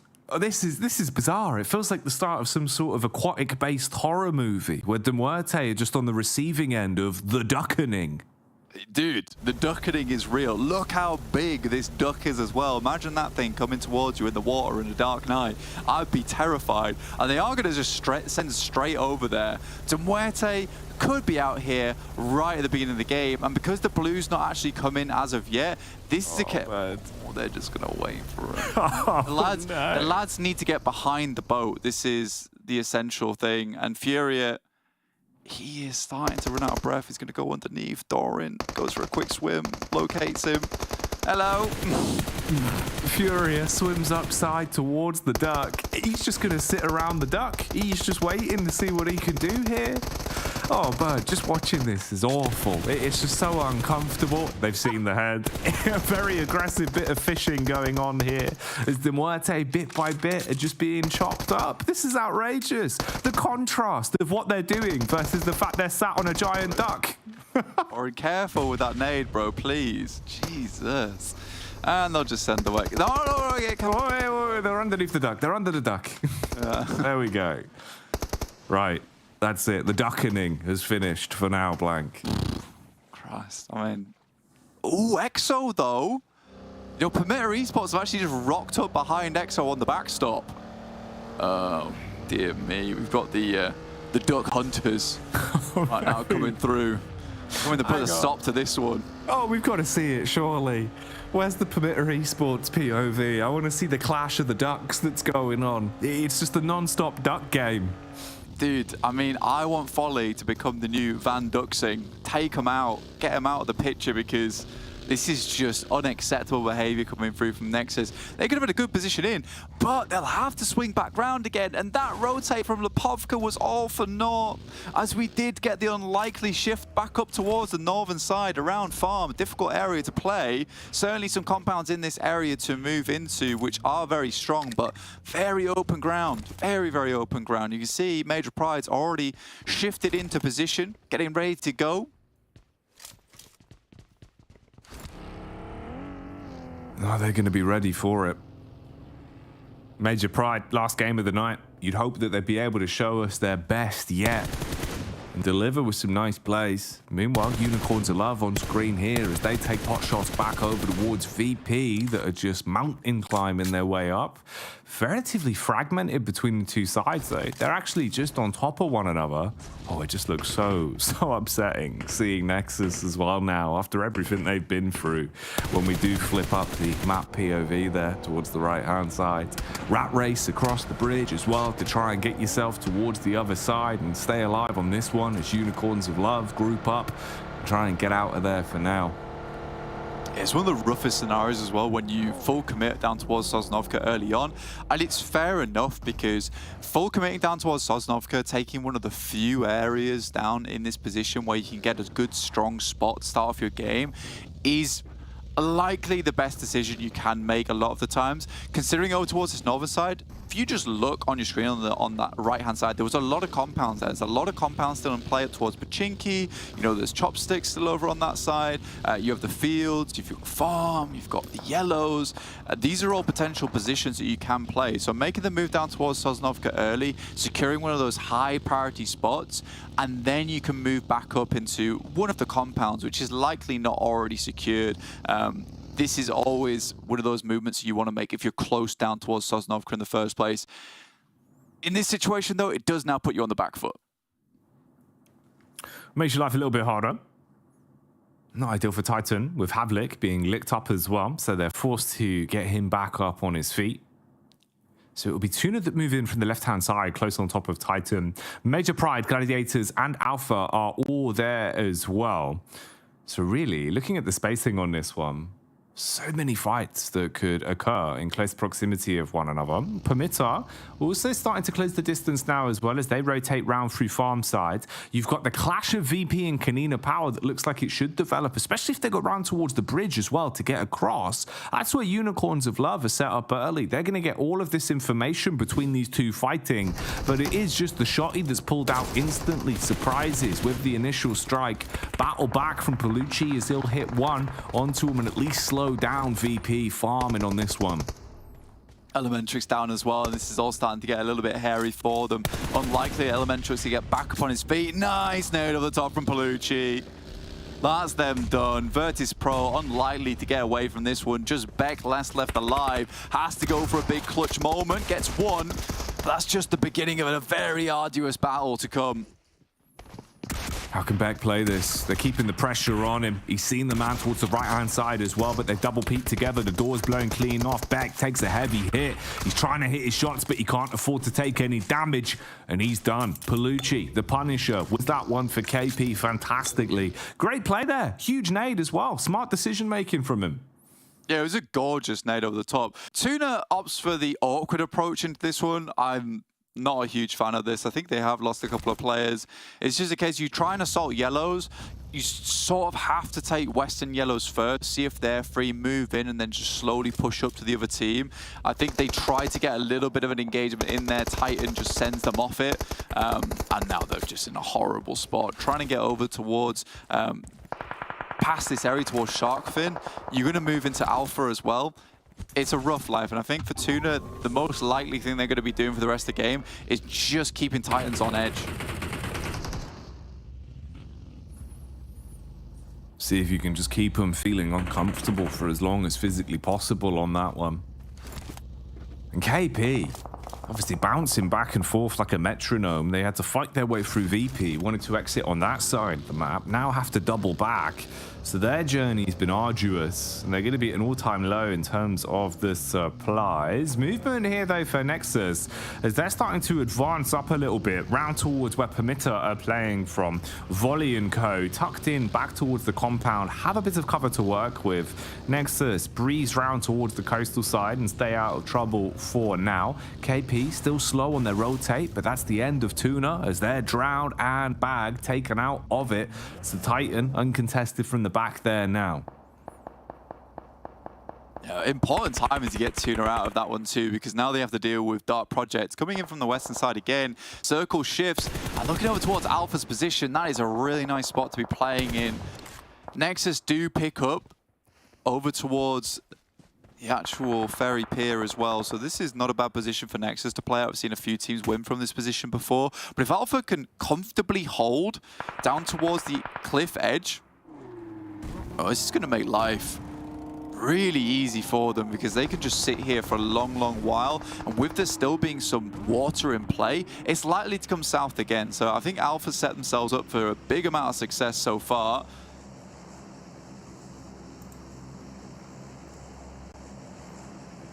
Slow and steady then. All about the decision making, really. For Havlik, I mean, he's looking for picks off into the distance, round towards where Dark Project are playing from. GG are grouped up towards the cliffside. They've got utility. Good collections of smokes.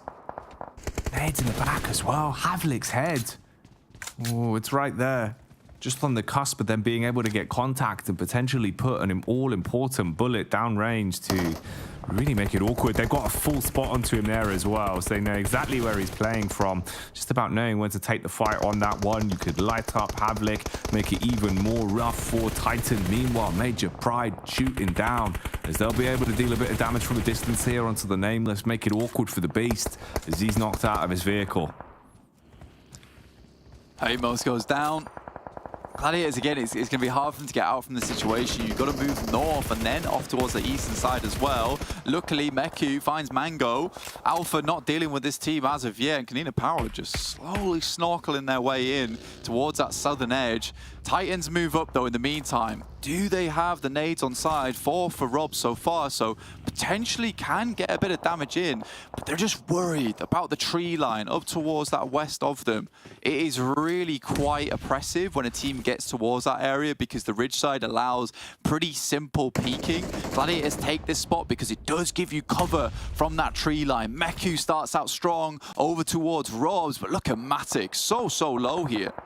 Yeah, these are some chunky nades. Big, like an overfed cat, as these bad boys are raining down and being able to do a nice chunk of damage for Titan. It's crazy. Positionally, they were compromised. Gladiators knew where Havlik was playing from quite some time ago, but now Havlik, he just gets himself into the tree line blank, wins a blinder of a shot onto Gladiators. The follow-up from the nades are going to be absolutely perfect as well. They can just clean up on this one. Havlik goes in with a DBS, just got to find the last man in the smoke. It's Tixi.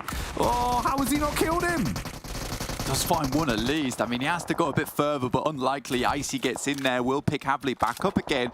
But we got to keep talking about this guy because it's been so many times so far where Havlik has taken a quick off angle, really directed the pace of the gameplay for the rest of the team by taking these little pinpoint shots from positions that he's not expected from. It's so nice. And then the rest of the team does capitalize off the back of it. It's just confidence play, really, because he's not going to be with the team for the initial push, but he understands that Icy and Robs, these are good players. They can play without him if he can open up the playing. And, you know, one player going down forces the res, the nade becomes easy from there, and he was already set up, ready and raring to go on the pop. Very well done. This next shift, Major Pride is in such a strong spot now, Jackie. Mate, Major Pride feels like they do really deliver the longer the game goes on, and you'd hope in a spot like this they'd be able to show up strong. Dagestan peppering a few bullets here as they're baited in. Effectively a reconnaissance play coming out from Dark Project. They double back towards a single shed, the tiniest amount of cover. Insurmountable, really, as it's doing nothing for them. An effect, one by one, unloads bullets onto him. Dagestan looked to strike with the opportunity presented as well. The car bonnet's not connecting, but the bullet certainly will. And this one's a hell of a scrap. Limbo on their drive-by sends them flying as they get bounced off the front of the vehicle. Man, I mean, the thing is, this spot is probably one of the only areas that keeps you covered from the sightlines of Major Pride. The issue is this, is the nades. Nomi instantly identifies as players, innit? Yeah, we can't shoot from the warehouses, but we can wrap behind you, start tossing some nades over the top. He is taking a couple of pot shots, though, in the meantime. Effect will drop the smoke. More nades going through. It's not doing enough damage, though, and Dagestan might just be able to get themselves back up into action. So many smokes there makes it difficult to line up these nades. You just got to place one perfectly. They were so low on HP, finishing them off seemed like it would have been a formality. Instead, though, they're just being able to keep this one going for quite some time. They're keeping themselves alive. Fall back for effect as well. He took so much damage from the sidelines, so he has to get himself into a better angle, pop his stims, use his heals, recover some HP to work with. Meanwhile, Nexus now moving down. They've seen an opportunity to attack towards PERMITTA. Not going to be permitted to stay alive, it seems, as Folly is on his last legs after eating so much damage. Nexus had pretty much a heads-up game here, and I think the thing that we have to really consider for Nexus, the fact they went for that boat down towards Sosnovka, right? Took down to MUERTE, it's a big delay on the time, and yet they still got back into the circle, so very good identification of what's free, where they can go. Snowix taking shots. He's stuck inside the shack right now, and Skapahala continues to take shots over towards him. He's kind of locked in place, but the rest of his team preparing, ready to take shots at them as they breach over towards this rock side. SPG, Unicorns of Love, and Nexus, all breathing down the backs of one another. Reflect, looking for an opportunity here to hit a few shots, just peeking up where possible, basically getting the lay of the land. And this is Alpha. The backstab that could actually matter most unloads a barrage of bullets, a hailstorm. But Blank, they've weathered it. They've survived through that one and instantly tagged back, so his position to punish now is completely taken away.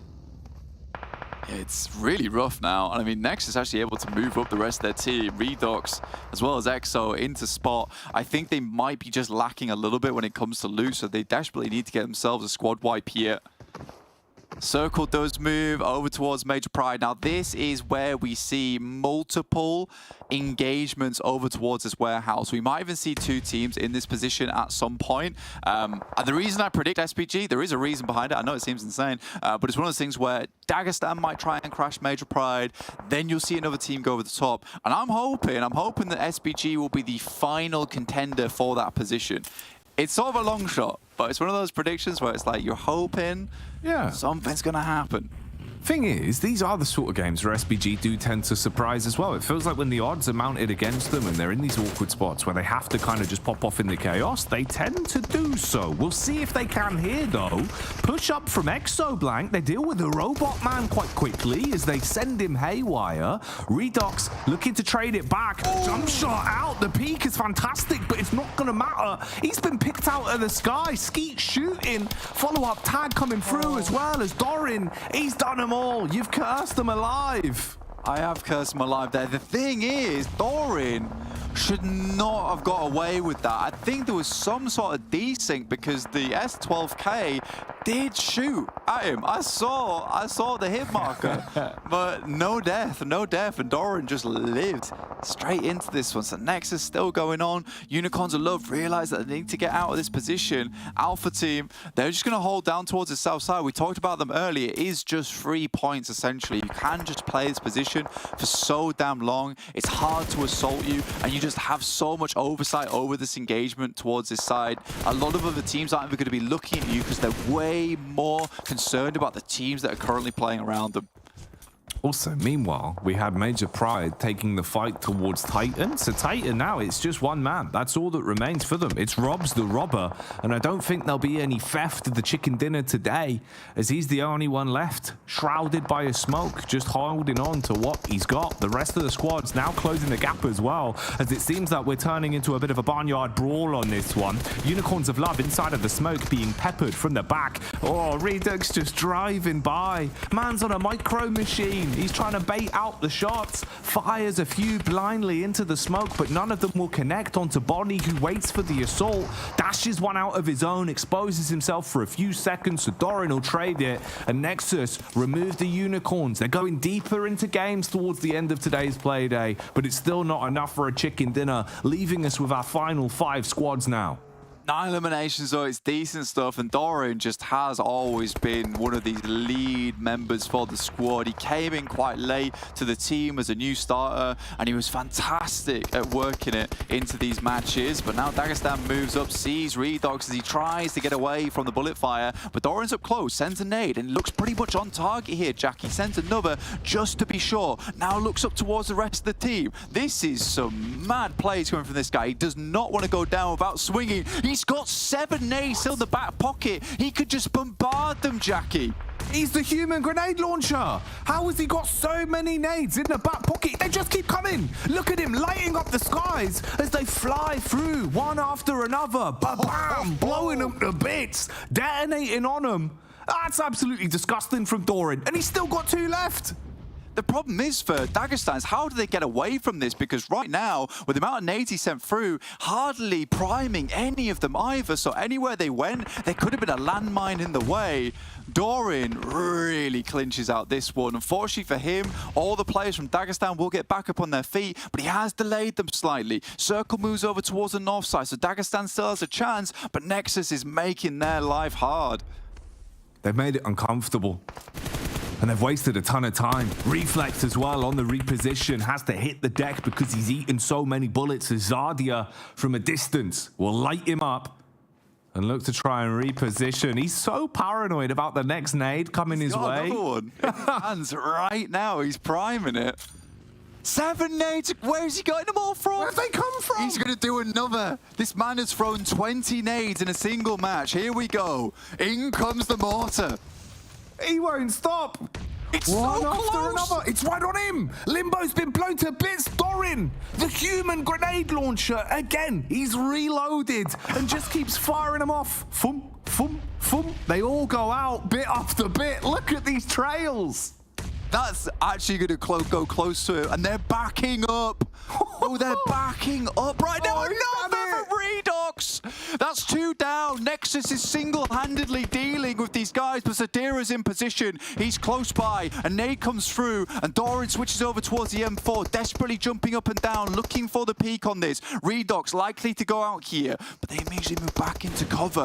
Does he spot him? Does he see him? Spots out Keep, and Zadira is just letting his team die around him. Last player alive. Doran continues to jump up, but he's yet to pull the trigger on this. There's the peak. Zadira goes in, cleans up with the SMG, looks to finish things off and finally shuts down Nexus after the sheer level of nonsense they've been running away with. So many grenades, 30 used in the space of a few minutes.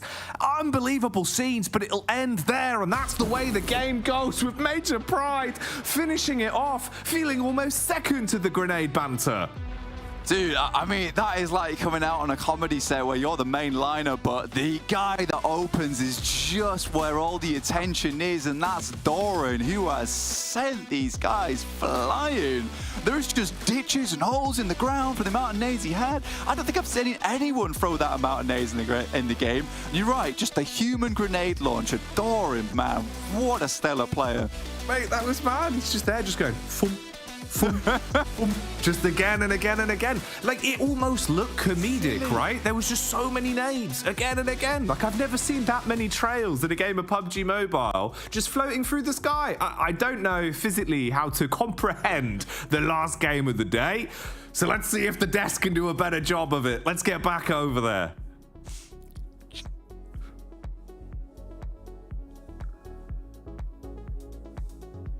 Yeah, that's a lot of pressure on us to try and break down what we have to do, okay? Like, all I know is yeet, yeet, and it landed.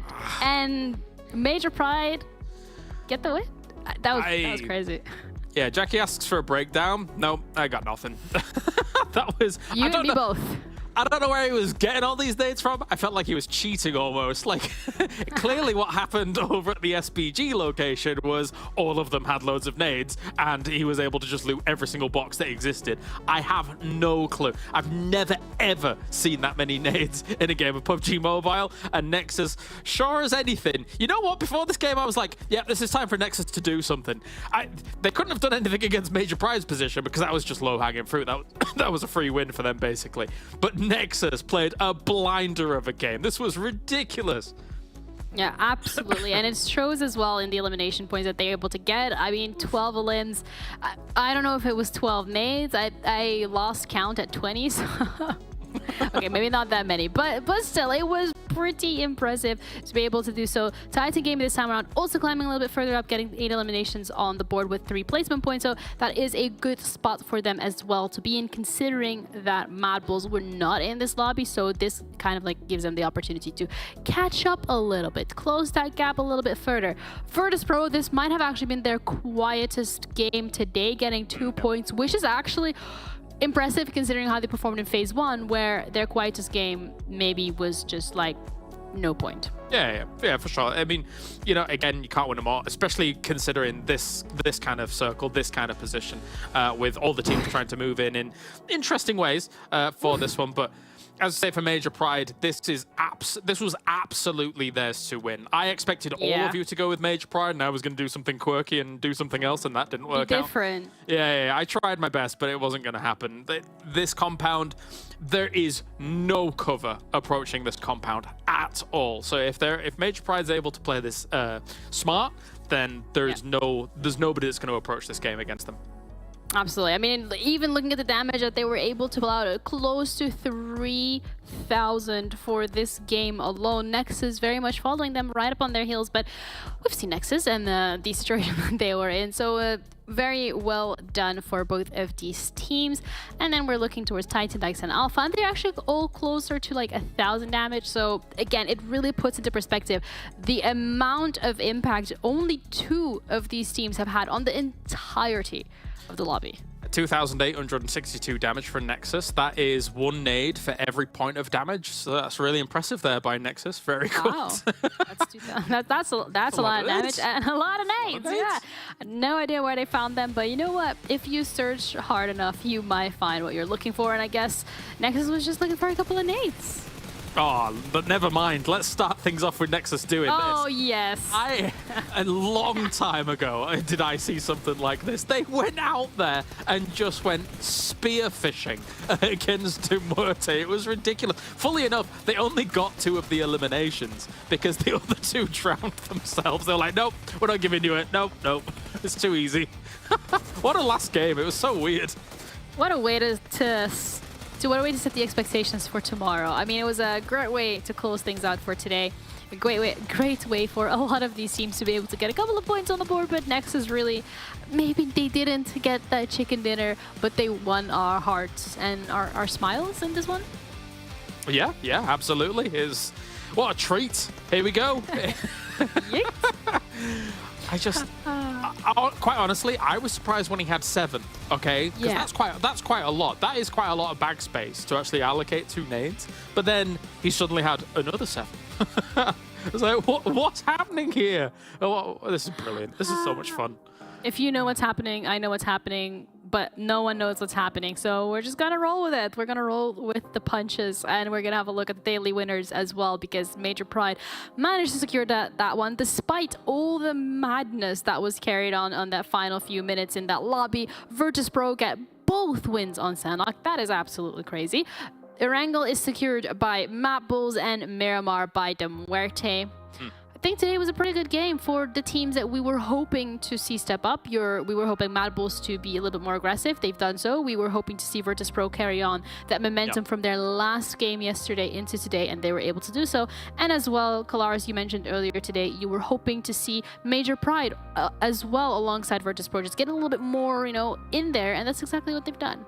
Honestly, it was domination by our Eastern teams, our Eastern players, right, coming out from those kind of CIS regions, etc., and things like that for Europe. What a performance by them! If you consider VIRTUS.PRO to be one of the top contenders, I think all of these games were taken by top contenders here for PMPL EU Fall. So it's looking a little bit scary for all of these other teams, apart from maybe Titan, who's still able to really hang around and throw punches up at the top of the leaderboards here.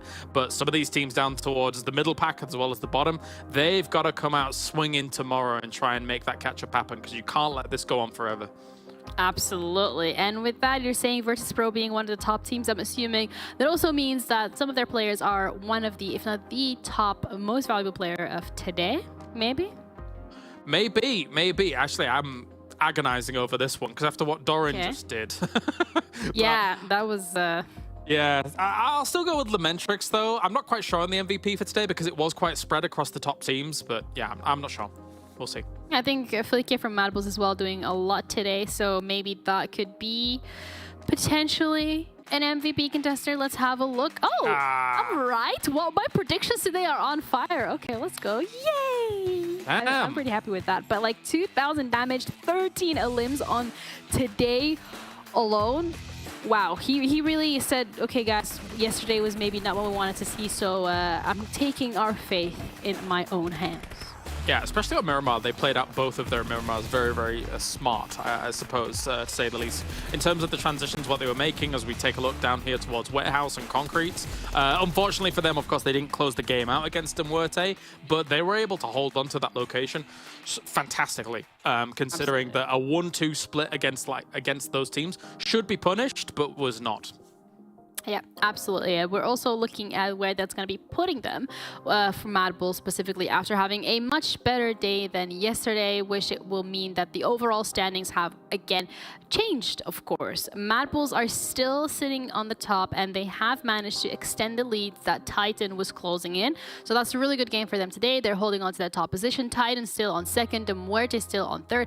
Nothing has changed in terms of the placements, I would say, except Major Pride managing to squeeze themselves up into that 6th spot. Yeah, but basically 71 points of a lead. That's ridiculous. So good job by you across all phase 1 and a little bit of phase 2 here so far.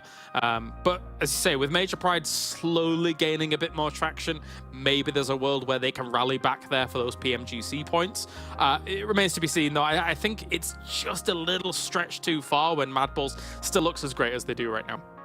Yeah, absolutely. And going on to the second page as well, I think this is where maybe we're going to see some of the teams that VIRTUS.PRO going on to 9th place. Yo, this is incredible because they were towards, at the start of the phase 2, if I remember correctly, they were very much towards the bottom of that 13th. leaderboard.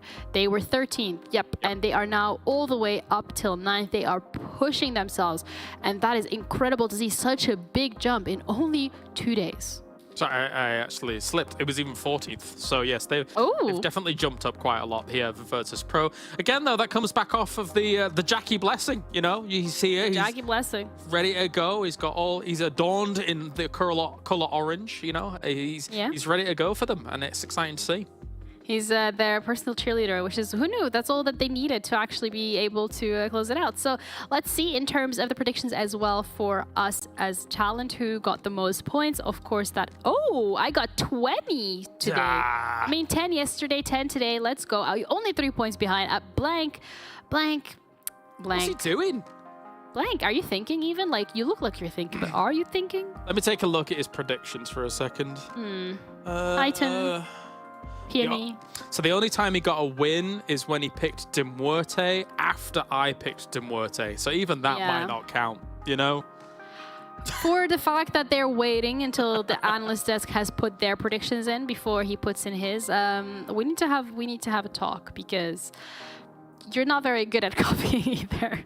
So unfortunate for you, Blank. But thank you so much for tuning in today, and thank you so much, Monster, for making it possible. As a reminder, head over to monsterenergy.com/gaming to check out what's in store. That's it from us from today. That's all we had in store, but we're gonna be back tomorrow with even more bangers because the last 2 days have been pretty crazy. So take care of yourselves, and we'll see you tomorrow.